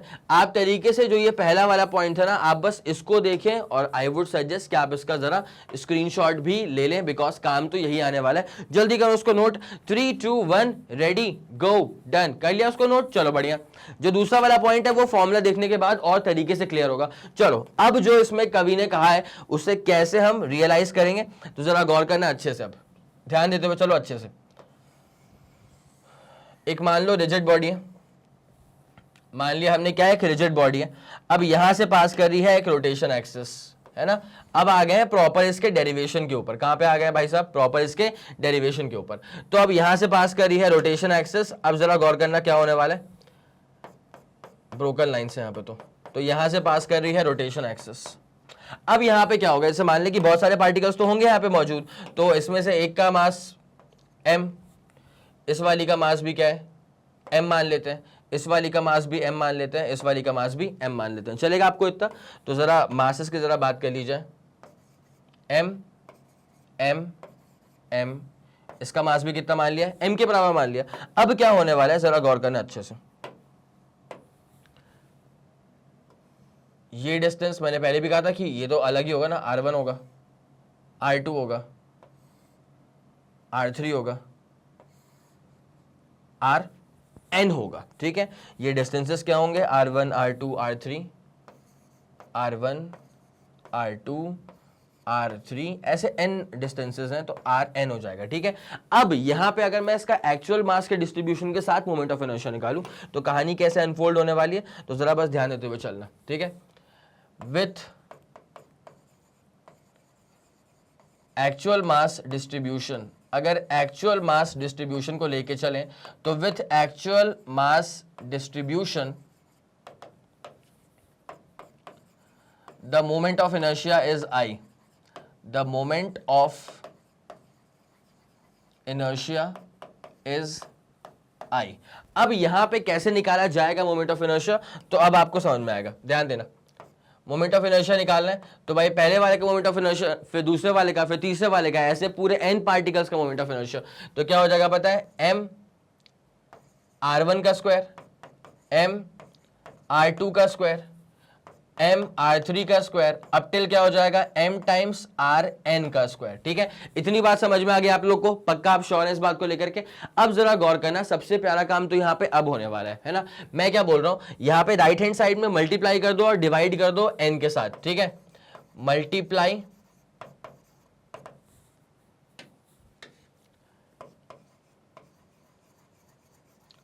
मल्टीप्लाई एंड डिवाइड, कहां पे करना है, राइट हैंड साइड में। किससे करना है, n से करना है। अब ये n क्या है पता है, n है नंबर ऑफ पार्टिकल्स भाई, n क्या है यहाँ पे, नंबर ऑफ पार्टिकल्स है। तो जैसे आप करेंगे तो यहाँ पे होने वाला ये है, जैसे आपने n से पहले एक काम करो, यहाँ से m कॉमन निकाल लो, ठीक है। पहले यहाँ से m कॉमन निकाल लो। जैसे आप यहाँ पे m कॉमन निकाल लेंगे तो ये बचेगा r1 का स्क्वायर प्लस ये बचेगा r2 का स्क्वायर। अब टेल आगे बढ़ने तो कहानी, अब टेल क्या हो जाएगा, rn का स्क्वायर। इतनी बात क्लियर हो गई आप लोग को। अब जरा गौर करना, पहले डिवाइड करो फिर मल्टीप्लाई कर लेना। तो जैसे मैंने डिवाइड करा इसको n से, यहाँ डिवाइड हो गया, फिर मैंने n से मल्टीप्लाई करा, मल्टीप्लाई हो गया। अब इससे पता है फायदा क्या होगा, एक बात सुनो, यहाँ पे n नंबर ऑफ पार्टिकल्स हैं, अगर एक पार्टिकल का मास है m के बराबर, एक का मास कितना है, m के बराबर है। अब अगर मैं इसको n नंबर ऑफ पार्टिकल से मल्टीप्लाई कर दूंगा तो ये क्या आ जाएगा पता है, ये आ जाएगा मास ऑफ द एंटायर बॉडी। क्या आ जाएगा, मास ऑफ द एंटायर बॉडी। तो यहां पे ये जो चीज लिखी हुई है ना, n into M, this is equal to mass of the entire body, ये यहीं पे इंप्लीमेंट होने वाला है। अब जरा गौर करना, ये मोमेंट ऑफ इनर्शिया आ रहा है भाई, m इंटू एन क्या हो जाएगा, मास ऑफ द एंटायर बॉडी। उसके बाद कहानी क्या आ जाएगी, उसके बाद कहानी चलेगी r1 का स्क्वायर प्लस क्या चलेगा, r2 का स्क्वायर, अप टिल पूरी कहानी आगे बढ़ने वाली है, अप टिल rn का स्क्वायर। और इसको डिवाइड करना पड़ेगा आपको, किससे डिवाइड करना पड़ेगा आपको, इसको n से, बिकॉज मल्टीप्लाई डिवाइड तो हम कर चुके थे ना। तो ये वाली कहानी आ रही है, मोमेंट ऑफ इनर्शिया तब निकाला जब पूरे एक्चुअल मास का डिस्ट्रीब्यूशन के हिसाब से निकाला है इस पूरी बॉडी का moment of inertia about this given particular axis. Axis का नाम रख देते हैं ए बी एक्सिस, ठीक है। इतनी बात पूरी क्लियर हो गई। ये इसको नाम दो फर्स्ट इक्वेशन, इसको नाम दे दो फर्स्ट इक्वेशन। अब क्या करना है पता है, अब इस पार्टिकल का अपन ऐसा मान लेते हैं कि इस पूरी बॉडी का जो मोमेंट, जो सेंटर ऑफ मास होगा, या फिर ऐसा मान लो इस पूरी बॉडी का जो मास है वो अगर एक पर्टिकुलर पॉइंट पे कॉन्सेंट्रेटेड है, तो लेट्स सपोज कि हमने ऐसा मान लिया कि पूरी बॉडी का मास जो है ना वो इस पर्टिकुलर पॉइंट पर कॉन्सेंट्रेटेड है m के बराबर। तो इसकी जो दूरी होगी ना भाई, इसकी जो दूरी होगी फ्रॉम दी रोटेशन एक्सिस, इसकी जो दूरी होगी फ्रॉम द रोटेशन एक्सिस, इस दूरी को हम कहते हैं k। इस दूरी को हम नाम क्या देने वाले हैं, k नाम देने वाले हैं। क्या आपको इतना आगे समझ, पक्का, this k is the radius of gyration. अब यहां पे कैसे इसको इंप्लीमेंट करेंगे, इसको मैं लिख देता हूं, इफ, अच्छा इस पॉइंट का नाम तो p है ना, ये पॉइंट p है, पक्का, ठीक है। If entire mass is assumed to be concentrated at p, is assumed to be concentrated, अगर ऐसा मान लें कि इस पूरी बॉडी का जो मास है it is assumed to be concentrated at p point, तब क्या होगा पता है, तब ध्यान देना, अब मोमेंट ऑफ इनर्शिया निकालेंगे इस वाले पॉइंट का अबाउट दिस गिवन एक्सिस, वो भी सेम आने वाला है। Then its moment of inertia, then its moment of inertia, then its moment of inertia about the given axis, then its moment of inertia about the given axis is I dash।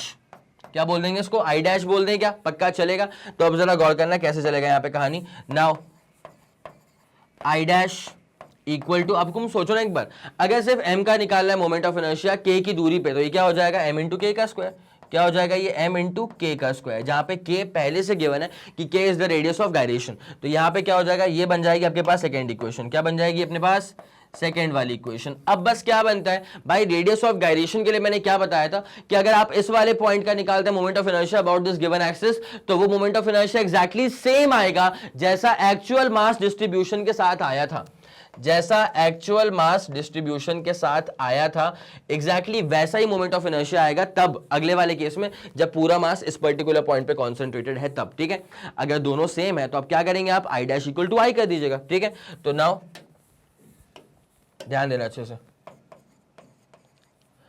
Now according to statement about radius of gyration, according to statement about radius of gyration, radius of gyration के statement के हिसाब से अगर आप चलें तो कहानी दरअसल ये कहना चाहती है कि आई डैश इक्वल टू आई होगा। ठीक है, तो आई डैश इक्वल टू क्या हो जाएगा, आई डैश इक्वल टू हो जाएगा आई के बराबर।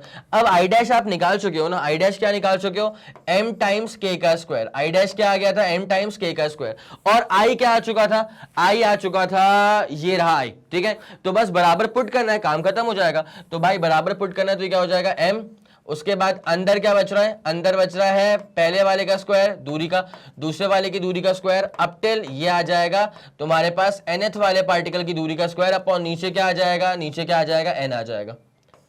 अब जरा गौर करना, जिसको जाना है उसको जाना है। फॉर एग्जाम्पल यहां पे m और m हमारे बीच अब नहीं रहे, तो उसके बाद जो बचा वो सीधी तौर पे क्या बचा पता है, रेडियस ऑफ गायरेशन। अब जो बचा वो बचा रेडियस ऑफ गायरेशन। भाई k का स्क्वायर था, k का स्क्वायर क्या था, k का स्क्वायर था r1 का स्क्वायर, r2 का स्क्वायर, r3 का स्क्वायर अप टिल rn का स्क्वायर अपॉन n। ये था हमारे पास रेडियस ऑफ गायरेशन का स्क्वायर, पर मुझे सिर्फ रेडियस ऑफ गायरेशन चाहिए तो यहां पे आ जाएगा स्क्वायर रूट, बस बात खत्म हो गई है ना। तो ये आ गया हमारे पास रेडियस ऑफ गायरेशन का ultimate formula. It's as simple as that. I guess अब आपको ये वाली पूरी जो कहानी है ना वो समझ में आ गई होगी। तो ये आ गया अपने पास रेडियस ऑफ गायरेशन। जल्दी इसको नोट कर लीजिएगा पूरे स्टेप वाइज, और जरा गौर करना क्या हुआ है।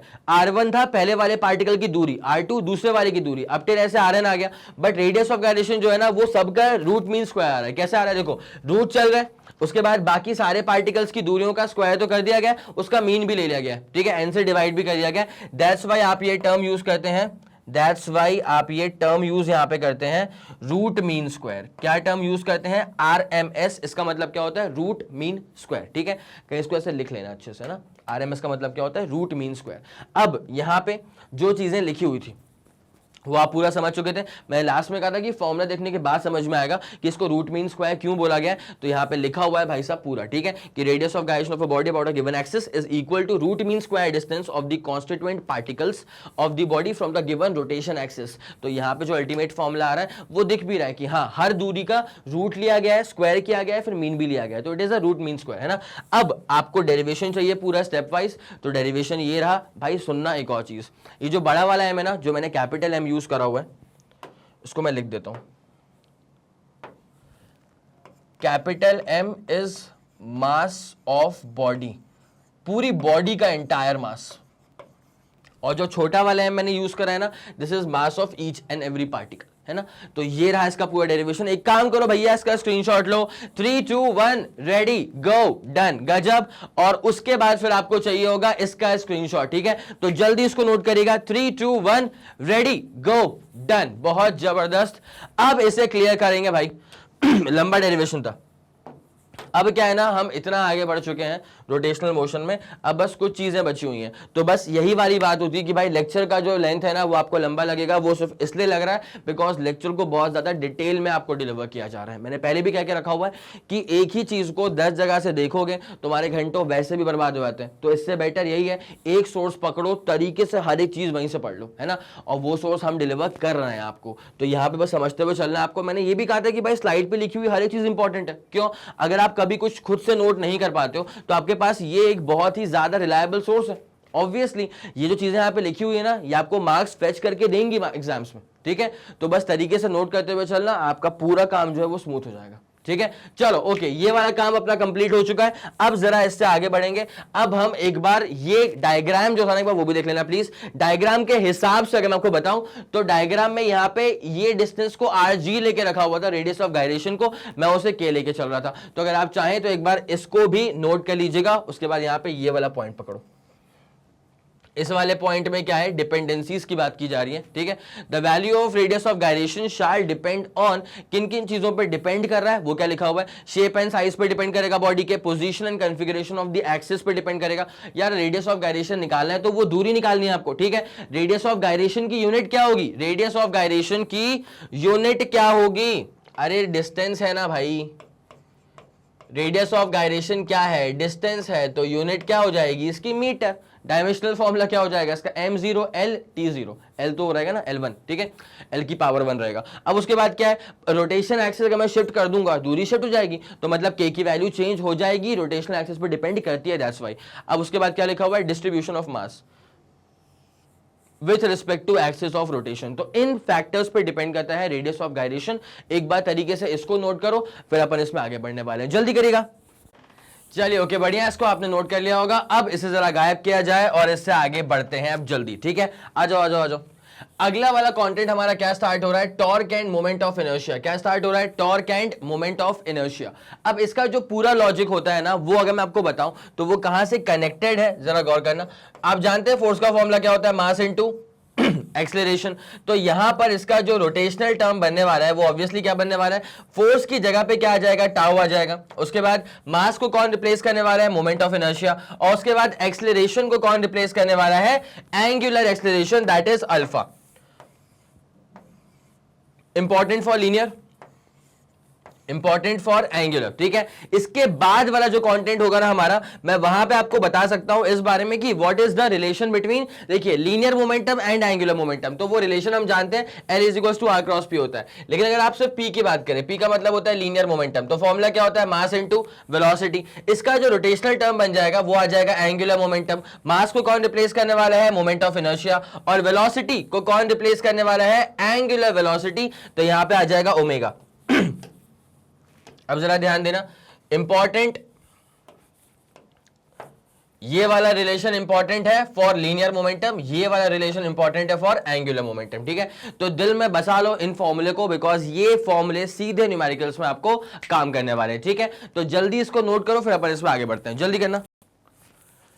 चले फिर, बहुत बढ़िया, इसको तो नोट कर ही लिया होगा। अब जरा से गायब करते हैं और सीधे आपको लेके आते हैं relation between torque end moment of inertia. Moment of inertia के में आपको ध्यान है ना कि मोमेंट ऑफ इनर्शिया जो होता है वो होता है m × r का स्क्वायर। अगर एक पार्टिकल का निकाल रहे हैं तो ऐसा होगा, पक्का, अगर एक पार्टिकल का निकाल रहे हैं तो ऐसा होगा। नाउ एग्जैक्टली कैसे पूरा प्रोसेस चलने वाला है उस पर आपको लेकर के आते हैं, पूरा कंप्लीट डेरिवेशन। आ जाओ आ जाओ आ जाओ, ध्यान देना। जैसे मान लो फॉर एग्जाम्पल रिजिड बॉडी का होना लाजमी है यहाँ पे। यार रिजिड बॉडी के बिना काम कहाँ चल रहा है, तो अपने पास मान लो एक रिजिड बॉडी है। अब यहां से पास होगा इसका रोटेशन एक्सिस, क्या पास होगा यहां से, रोटेशन एक्सिस यहां से ऐसे पास हो रही है कुछ इस तरह। ठीक है, अब उसके बाद यहां पे मान लो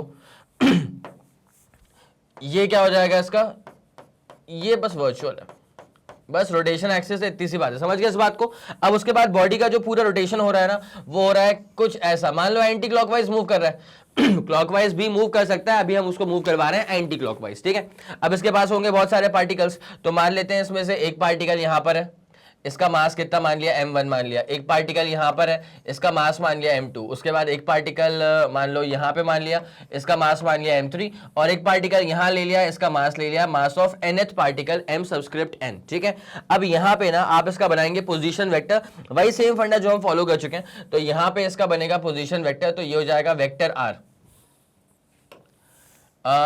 सीधे बनाओ, ये हो जाएगा वेक्टर r। उसके बाद यहां से बनाएंगे तो ये हो जाएगा वेक्टर r2। उसके बाद ये हो जाएगा वेक्टर r3। ऐसे n नंबर ऑफ पार्टिकल्स से तो वेक्टर rn हो जाएगा, बस इतनी सी बात है ना। अब उसके बाद टॉर्क कैसे कैरी आउट होगा जरा गौर करना। ये इसका पोजीशन वेक्टर था पहले वाले का, तो r1 वेक्टर बोल देंगे इसको r2 वेक्टर बोल देंगे, इसको r3 बोल देंगे, इसको nth पार्टिकल था तो rn बोल देंगे। इतनी सी नाजुक सी बात है। ठीक है, क्या बोल देंगे इसको फिर अपन, इसको हम बोल देंगे r सबस्क्रिप्ट n, इतनी सी बात है ना। ना। अब जरा गौर करना, जब ये पूरी बॉडी घूम रही है इस रोटेशन एक्सिस के अबाउट, तो आपको टॉर्क तो निकालना पड़ेगा। क्या निकालना पड़ेगा? टॉर्क निकालना पड़ेगा, वही तो पूछा हुआ है। तो जब आपको टॉर्क निकालना है ऑफ द एंटायर बॉडी, तो आप एक काम कर सकते हैं, पहली वाली बॉडी का टॉर्क निकाल लो प्लस दूसरी वाली का निकाल लो, अब टिल nth बॉडी का टॉर्क निकाल दो, बाद में उसको ऐड कर देना, बस इतनी सी बात है। तो torque of the body is equal to torque पहले वाले का, टॉर्क दूसरे वाले का, टॉर्क तीसरे वाले का, अप टिल टॉर्क nth वाले पार्टिकल का। ठीक है, पक्का। अब आपको एक रिलेशन याद आना चाहिए, वो रिलेशन होता है tau is equal to RF। मैं आपको एक बार यहां पे दिखा देता हूं, यहां गौर करो। एक तो टॉर्क का रिलेशन होता है RF, इस बात को जरा ध्यान रखिएगा। बेसिकली RF साइन थीटा होता है या RF साइन फाई होता है, what ever is the angle between R and F, वो यहां पे आ जाएगा। पक्का, एक बात तो ये हो गई। तो एक बार जरा इसको दिल में बसाना। उसके बाद ना एक छोटी सी बात मैं आपको और बताता हूं। फोर्स का फॉर्मूला कहने को तो होता है मास इनटू एक्सेलरेशन, उसमें कोई दिक्कत नहीं है, लेकिन अगर मैं एक्सेलरेशन खोलना चाहूं ना, तो एक्सेलरेशन जो है ना, वो आप इसको खोल सकते हैं R इंटू अल्फा में। कैसे खोल सकते हैं? R into alpha. अल्फा यहां पे क्या होता है? Angular acceleration. जैसे v is equal to R omega था, याद आ रहा होगा लीनियर वेलोसिटी और एंगुलर वेलोसिटी का रिलेशन, तो वैसे ही इसको डिफरेंशिएट करने पे a is equal to R alpha मिल गया था। पक्का। अब यहाँ पे a इज इक्वल टू क्या हो गया? R अल्फा हो गया। नाउ जरा गौर करिएगा, हम लोग को एक बात तो पहले से पता है कि एंगुलर वेलोसिटी कांस्टेंट है,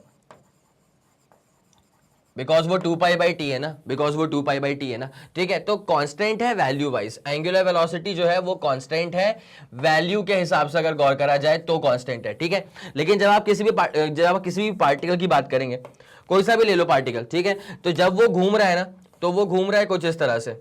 जब वो घूम रहा है पार्टिकल, तो वो घूम रहा है कुछ इस तरह से। तो अगर आप पार्टिकल पे लिटरली फोकस करेंगे, तो जब ये पार्टिकल यहां पर है तो इसकी वेलोसिटी इस तरफ होने वाली है। ठीक है, जब ये पार्टिकल मान ले यहां पर है तो इसकी वेलोसिटी इस तरफ होने वाली है। जब पार्टिकल यहां पर है, इसकी वेलोसिटी इस तरफ होने वाली है। तो हर पल डायरेक्शन तो चेंज हो ही रहा है, तो इस हिसाब से अब होता क्या, जरा सुनना। अगर आप वेलोसिटी की बात करेंगे तो वो वेक्टर क्वांटिटी है। अगर वेक्टर क्वांटिटी है मतलब उसके पास वैल्यू भी है प्लस उसके पास डायरेक्शन भी है। अगर कोई क्वांटिटी वेक्टर क्वांटिटी है तो उसके पास वैल्यू भी होगी, उसके पास डायरेक्शन भी होगी। नाउ अगर ओमेगा को वैल्यू वाइज चेक करें तो वो कांस्टेंट है, तो वो वैल्यू वाइज तो वो कांस्टेंट है, लेकिन उसके डायरेक्शन पर जरा गौर करो। हर पॉइंट पर, हर केस में, हर पॉइंट पर इसका जो डायरेक्शन है वो तो चेंज हो रहा है ना। अगर इसका डायरेक्शन हर पॉइंट पे चेंज हो रहा है तो उसके हिसाब से angular velocity is going to be a variable. Value wise वो कांस्टेंट है, लेकिन डायरेक्शन तो चेंज हो रहा है। तो इसलिए अगर वेलोसिटी हल्की सी वेरी कर रही है तो आप कहेंगे कि एक्सेलरेशन जीरो नहीं हो सकता फिर। ठीक है, तो इसलिए मैं बोल रहा हूं कि अल्फा की वैल्यू जीरो मत सोचना। काफी लोग क्या सोचते हैं कि एंगुलर वेलोसिटी कांस्टेंट थी, पहले वाले डायरेक्शन देख चुके थे कि एंगुलर वेलोसिटी कांस्टेंट है, तो एंगुलर वेलोसिटी कांस्टेंट है तो क्या एक्सेलरेशन जीरो हो जाएगा? नहीं, यहां पर एक्सेलरेशन जीरो नहीं होगा। ठीक है, तो यहां पे अल्फा जो है वो अपन को लेके चलना पड़ेगा। आपको पता होना चाहिए अल्फा की यूनिट क्या होती है, रेडियन पर सेकेंड स्क्वायर। ये सब कुछ छोटी मोटी बातें हैं, ये सब प्री रिक्विजिट है जो कि यूज करना पड़ेगा हमको मेन डेरिवेशन के अंदर। ठीक है, तो यहां पे a इज इक्वल टू आप क्या कर देंगे, R अल्फा। अब जैसे मान ले पार्टिकल अगर दूर है तो R की वैल्यू ज्यादा बड़ी आएगी, पार्टिकल अगर पास है, किसके पास है, रोटेशन एक्सिस के अगर पास है, तो R की वैल्यू कम आने वाली है, इतनी सी बात है। जबकि अल्फा जो होने वाला है ना, अल्फा दरअसल हर पार्टिकल का कॉन्स्टेंट आने वाला है। सिंस बॉडी रिजिड है ना, since body is rigid, therefore alpha is constant for all the particles. इसको लिख लीजिएगा, therefore alpha is constant for all the particles. Body rigid है इसलिए अल्फा की वैल्यू कांस्टेंट होने वाली है for all the particles. It's as simple as that. पक्का, आप समझ गए इस बात को? तो ये सब प्री रिक्विजिट है, जरा इसका ख्याल रखना, ये काम आने वाला है। पक्का, नोट कर लिया? 3 2 1 रेडी गो, डन। चलो ओके, अब क्या है अब आते हैं यहाँ पे। ठीक है, तो टॉर्क ऑन अ बॉडी अगर निकालना है तो tau 1 plus tau 2 plus tau 3 up till tau 1 करना पड़ेगा। तो जब टॉर्क की बात चल रही है, आ जाओ भैया, जब टॉर्क निकालना है पहले वाले का, है ना, मैंने सिखाया था कि टाउ इज इक्वल टू होता है बेसिकली RF साइन फाई। क्या होता है? RF sine phi. अब यहां पे R इस तरफ है और फोर्स है परपेंडिकुलरली इनवर्ट्स। अगर ये एंटी क्लॉकवाइज घूम रहा है तो फोर्स कहां काम करेगा, यहाँ पे परपेंडिकुलरली इनवर्ट्स। तो आर और एफ में कितना एंगल बन गया, 90 बन गया। साइन 90 की वैल्यू क्या होती है, 1 होती है। तो यहां पे मैं इसको लिख दूंगा, देखो भाई tau on the first body निकालना है, ठीक है। तो R1 इंटू F1 क्या हो जाएगा, देखो पहले वाले का पोजीशन वेक्टर कितना आएगा R1, उस पर फोर्स कितना लग रहा है, कुछ अलग फोर्स लग रहा है तो F1 बोल दो, ठीक है। बिकॉज फोर्स की जो वैल्यू है ना वो लिटरली मैटर तो कर रही ना, डिस्टेंस तो चेंज हो रहा है ना। तो यहाँ पे अब जब मैं F को खोलूंगा तो F इज इक्वल टू क्या हो जाएगा, मास इंटू एक्सेलरेशन। और एक्सेलरेशन जो लीनियर वाला एक्सेलरेशन है वो सबका डिफरेंट है। लीनियर एक्सेलरेशन जो है वो सबका डिफरेंट इसलिए है बिकॉज वो आता है R इंटू अल्फा। अल्फा तो चलो कांस्टेंट है लेकिन R तो वेरिएबल है, जिसकी वजह से एक्सेलरेशन भी वेरिएबल होगा, ठीक है। चलो तो यहाँ पे R1 F1 आ गया प्लस ये क्या आ जाएगा R2 F2। अब टेल चलने दो, फिर ये आ जाएगा Rn Fn, ठीक है। अब जरा गौर करना बहुत ही प्यार से, देखो भाई R1 को बिल्कुल मत टच करो, फोर्स को खोल दो। फोर्स का फॉर्मूला क्या होता है, मास इनटू एक्सेलरेशन। तो मास पहले वाले का और एक्सेलरेशन भी किसका, पहले वाले का। वैसे ही R2 को रहने दो, फोर्स को खोल दो। तो मास इनटू एक्सेलरेशन, मास दूसरे वाले का, एक्सेलरेशन भी दूसरे वाले का, प्लस अब टेल इसको चलने दे रहा हूं Rn। उसके बाद फोर्स का फॉर्मूला क्या होता है, मास इनटू एक्सेलरेशन, सब कुछ nth वाले पार्टिकल का, ठीक है। अब जरा गौर करना, ए को हम कैसे खोलेंगे, ए होता है R इंटू अल्फा। ए क्या होता है, R इंटू अल्फा। तो टाउ इज इक्वल टू क्या आ जाएगा, R1 को बिल्कुल मत टच करेगा, उसके बाद M1 को रहने दीजिएगा। अब एक्सेलरेशन जब मैं खोलूंगा ना तो वो क्या हो जाता है, R इंटू अल्फा। अगर पहले वाले की बात करूंगा तो पहले वाले का डिस्टेंस कितना है R1, लेकिन अल्फा सभी का कांस्टेंट है। प्लस यहां पे R2 को मत टच करो, M2 को मत टच करो। अब जरा A2 के बारे में सोचना, मतलब एक्सेलरेशन ऑफ दूसरी वाली बॉडी। तो ये क्या हो जाएगा, R2 इंटू अल्फा। सबका एक्सेलरेशन एक है, ठीक है, सबका एंगुलर वेलोसिटी भी एक ही है। तो plus Rn Mn, acceleration linear acceleration, ये क्या हो जाएगा, R इंटू अल्फा। तो Rn इंटू अल्फा। क्या आपको यहां तक की बात पक्का समझ में आ गई है, श्योर हो, चलो ठीक है। अब जरा अच्छे से ध्यान देते हुए चलना, यहां पे अगर आप फॉलो अप करें ना तो यहां सब में देखो मास वगैरह सब वेरी कर रहा है, आर वगैरह सब वेरी कर रहा है, बस अल्फा जो है ना वो मुझे कांस्टेंट दिख रहा है। तो जैसे मैं अल्फा यहां से कांस्टेंट निकाल लूंगा तो मेरे पास जो बचेगा, कांस्टेंट नहीं मतलब जो कॉमन दिख रहा है वो अल्फा दिख रहा है। तो यहां पे क्या बचेगा पता है, M1 R1 का स्क्वायर। अब यहां पे आपको एक बात समझ में आएगी कि ये जो मास इनटू डिस्टेंस का स्क्वायर का लॉजिक होता है ना, दैट इज फॉर ये moment of inertia, that is for moment of inertia, ठीक है। तो यहां पे अब ये M1 R1 का स्क्वायर आ जाएगा, प्लस क्या आ जाएगा, M2 R2 का स्क्वायर आ जाएगा। अब टिल ये चलते जाएगा आगे,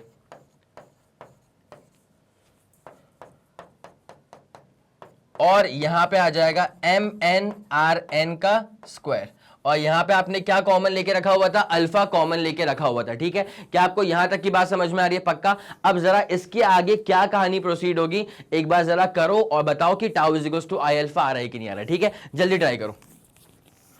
चलिए बहुत बढ़िया, अब तो आ ही गया होगा, ओके। अगर नहीं आया तो फिर मैं करूंगा इसको सॉल्व, है ना। अब जरा गौर करना, वैसे आ जाना चाहिए, बहुत सिंपल था, पहले भी कर चुके इसको तो अपन, ठीक है। क्या लॉजिक होता है, ये जो M1 R1 का स्क्वायर है प्लस M2 R2 का स्क्वायर है अब टिल MN RN का स्क्वायर है, इसको आप ऐसे लिख सकते हैं कि ये समेशन चल रहा है। क्या चल रहा है बेटा, ये समेशन चल रहा है। किसका समेशन, ये चल रहा है MI के स्क्वायर का समेशन, जहां पे I को हम वेरी करवा रहे हैं 1 से लेकर के N तक। कहां से लेकर के कहां तक, 1 से लेकर के n तक, ठीक है। पहले वाला पुट करो, प्लस दूसरा वाला पुट करो, प्लस तीसरा वाला पुट करो, अब टिल nth वाला पुट करो, ठीक है। तो ये आ जाएगा मोमेंट ऑफ इनर्शिया इनटू बाजू में कौन आ रहा है, अल्फा। तो अब आपको ये पता होना चाहिए कि ये जो पूरी चीज है ये लिटरली क्या है, मोमेंट ऑफ इनर्शिया। हम इसको पहले भी डिफाइन करवा चुके थे पहले अच्छे से, ठीक है। तो therefore tau is equals to क्या आ जाएगा, I इंटू अल्फा। बस काम खत्म हो गया। टाउ इज इक्वल टू क्या आ गया है, I into alpha, that's it. यही तो तुमको रिक्वायर्ड था कि derive the relation between torque end moment of inertia. तो ये रहा relation between torque end moment of inertia, ठीक है। तो आपको इसको अब तरीके से नोट करना होगा, पहले इसको नोट कर लो। 3 2 1 रेडी गो डन। चलो हो गया होगा पक्का, ओके। क्लियर करें इसको अब। तो अब बिना समय लगाए भाई अगले वाले कंटेंट के ऊपर बढ़ा जाए, ठीक है। वही वाली बात है यार कि ऑब्वियसली यार फोर्स है और मास है, इसका फॉर्मूला क्या होता है, F equal to mass into acceleration. तो F is equal to mass into acceleration. बोलूंगा मैं यहां पे कैसे, बोल रहा था लीनियर में, लिखा मैंने कैसे इसको, एंगुलर में, ठीक है। चले ओके, बिना समय लगाए जल्दी से बढ़ते हैं अगले वाले कंटेंट की तरफ, angular momentum end moment of inertia. ठीक है, अब अगला कंटेंट क्या आ गया है, angular momentum end moment of inertia. अब यहां पे आपको पहले से पता होगा कि यार मोमेंटम का फॉर्मूला क्या होता है, मास इनटू वेलोसिटी। अगर इसका मुझे एंगुलर में लिखना है तो ये क्या आ जाएगा, L is equals to I into omega. It's as simple as that. पक्का? चलो ठीक है, शुरू करते हैं इसका पूरा डेरिवेशन। आ जाओ आ जाओ आ जाओ। सेम लॉजिक है, सेम लॉजिक है। एक रिजिड बॉडी माननी पड़ेगी ऑब्वियसली, उसके बिना कहां काम चलने वाला है। तो मान ली हमने रिजिड बॉडी, और यहां से क्या पास करेगा, इसका रोटेशनल एक्सिस। ठीक है, यहां से क्या पास करेगा, इसका रोटेशनल एक्सिस। जाने दो, ठीक है। अब उसके बाद क्या करेंगे हम, थोड़ी सी कलाकारी जो हम करते हैं हमेशा। तो यहां पे ये इसका ब्रोकन लाइंस बन गई। अब उसके बाद क्या होगा, ये बना होगा बहुत सारे पार्टिकल्स को मिला करके। तो मान लो कि पहला वाला पार्टिकल यहां पे आ रहा है, इसका मास कितना है, पहला वाला पार्टिकल मान लो कि यहां पे आ रहा है, इसका मास कितना है m1। उसके बाद दूसरा पार्टिकल यहां पे आ रहा है, इसका मास कितना है m2। उसके बाद तीसरा पार्टिकल यहां पे आ रहा है, इसका मास कितना है m3। ऐसे n नंबर ऑफ पार्टिकल्स आ रहे हैं, इसका मास कितना है m सबस्क्रिप्ट n। पक्का? अब उसके बाद आप बनाएंगे इसका पोजीशन वेक्टर। क्या बनाएंगे आप इसका पोजीशन वेक्टर। अब वो कैसे बनेगा आपको पता ही होता है भाई, ये r1 हो गया, ये R2 हो गया, ये वाला R3 हो गया, और ये वाला क्या हो जाएगा, R4। It's as simple as that. ठीक है, अब जो काम हमने पहले टॉर्क के लिए किया था ना, वही काम हमको करना पड़ेगा इस बार एंगुलर मोमेंटम के लिए। ये वेक्टर R1 हो जाएगा, वेक्टर R2 हो जाएगा, वेक्टर R3 हो जाएगा, ये वेक्टर Rn हो जाएगा। ठीक है, अब आपको निकालना है angular momentum of the entire body. क्या निकालना है, angular momentum of the entire body. तो ये क्या हो जाएगा, पहले वाले का एंगुलर मोमेंटम प्लस दूसरे वाले का एंगुलर मोमेंटम, अब टिल करते जाओ टिल nth वाले पार्टिकल का एंगुलर मोमेंटम। ठीक है, तो ये आ रहा है angular momentum of the entire body, पहले वाले का, दूसरे वाले का, तीसरे वाले का, अब टिल nth वाले का। आपको पता होना चाहिए कि L जब आपको निकालना है, मतलब जब आपको एंगुलर मोमेंटम निकालना है, तो उसका फॉर्मूला क्या होता है, लीनियर के साथ R क्रॉस P। क्या होता है, R क्रॉस P। जैसे टाउ का नहीं आया था फॉर्मूला R क्रॉस F, वैसे ही एंगुलर मोमेंटम का फॉर्मूला आ जाता है R क्रॉस P। बस इतनी सी बात होती है। अब यहां पे क्या होगा, R इस तरफ काम कर रहा है, मतलब इस बोर्ड के प्लेन में R काम कर रहा है, और जब ये पार्टिकल घूम रहा होगा ऐसे करके, तो इसका लीनियर वेलोसिटी जो होगा वो कहां जाएगा, टेंजेंशियल। तो R और लीनियर वेलोसिटी मतलब मोमेंटम के डायरेक्शन में कितना बन गया एंगल, 90 डिग्री। साइन 90 की वैल्यू क्या होती है, 1। ठीक है, इसलिए यहां पे आपको साइन वाला कंपोनेंट देखने को नहीं मिलता है सच। तो angular momentum of the entire body is equals to, आप इसमें करेंगे R क्रॉस P, तो ये क्या हो जाएगा, R1 P1, ये क्या हो जाएगा R2 P2। अब टिल आप इसको ऐड करते रहिए, ये जाएगा टिल Rn Pn। इतनी सी बात है, सिंपल सी बात है। अब इस P का मतलब क्या होता है, लीनियर मोमेंटम, और लीनियर मोमेंटम को निकालने का बेसिक फॉर्मूला क्या होता है, mass into velocity. Mass into velocity, जरा गौर करना अच्छे से। R1, उसके बाद जब P1 निकालना है, मतलब पहले वाले का आपको निकालना है मोमेंटम, तो ये आ जाएगा पहले वाले का मास, पहले वाले की वेलोसिटी प्लस R2। उसके बाद ये क्या आ जाएगा, दूसरे वाले का मास और दूसरे वाले की वेलोसिटी, अप टिल ये चलने वाला है nth वाले पार्टिकल तक। तो Rn तो था ही, उसके बाद मोमेंटम निकालना है nth वाले पार्टिकल का, तो mass of nth into velocity of nth, mass into velocity. It's as simple as that. अब जरा गौर करते हुए चलना अच्छे से, angular momentum equal to R1 M1। भाई ये जब वेलोसिटी निकालनी है पहले वाले पार्टिकल की, तो वेलोसिटी का फॉर्मूला क्या होता है, V is equal to R omega. याद करो, मैंने बता के रखा हुआ है कि V इज इक्वल टू क्या होता है, R ओमेगा। और मैंने इस पे बहुत लंबा डिस्कशन भी किया हुआ है कि angular velocity is constant for all the particles. जब ये ऐसे घूम रही है इसके अबाउट, रिजिड बॉडी है ना आखिरकार, तो हर पार्टिकल की जो एंगुलर वेलोसिटी है वो कांस्टेंट है, लेकिन R तो डिफरेंट है ना भाई। इसका R कितना है, R1 के बराबर, इसकी दूरी कितनी है, Rn के बराबर। ठीक है, तो R इज वेरिएबल, जिसकी वजह से V is also going to be a variable, because R is a variable. तो यहां पे क्या हो जाएगा, V1 की जब बात करूंगा ना मैं, तो यह आ जाएगा R1 omega. V is equal to होता है R ओमेगा, है ना, वो अपन प्रूव भी कर चुके हैं उसको। तो ये क्या हो जाएगा, R1 इंटू ओमेगा, प्लस यहाँ पे R2 को बिल्कुल मत छेड़ना, M2 को बिल्कुल मत छेड़ना, V2 के बारे में सोचना। V क्या होता है, R ओमेगा, तो ये क्या हो जाएगा, R2 इंटू ओमेगा, प्लस चलने दो, अब ये आ जाएगा Rn Mn, और V क्या होता है, R इंटू ओमेगा। तो अब nth पार्टिकल की दूरी तो Rn के बराबर है, R subscript n, omega is constant for every particle. अब यहाँ पे आप क्या कर सकते हैं, सिंपल सी बात है, देखो भैया, ओमेगा यहां से निकाल लो। ठीक है, ओमेगा यहां से निकाल लो कॉमन, तो यहां पे आ जाएगा M1 R1 का स्क्वायर प्लस यहां पे आ जाएगा m2r2 का स्क्वायर अप टिल कहानी चलने दो और ये आ जाएगा mn का स्क्वायर और बाहर क्या आ रहा है ओमेगा आ रहा है। ठीक है, अब जैसे कि आप लोग को पता है कि ये m1r1 का स्क्वायर प्लस m2r2 का स्क्वायर अप टिल mn का स्क्वायर ये क्या होता है मोमेंट ऑफ इनर्शिया होता है। अब अगर ये मोमेंट ऑफ इनर्शिया होता है, नाउ सिंस ये जो चीज लिख के रखी हुई है ना, ठीक है, समेशन, या एक काम करते हैं इसको लिखते हैं 2 स्टेप के बाद। पहले तो एक काम करो, इसमें पहले ऑपरेटर लगा दो, ठीक है, समेशन वाला ऑपरेटर।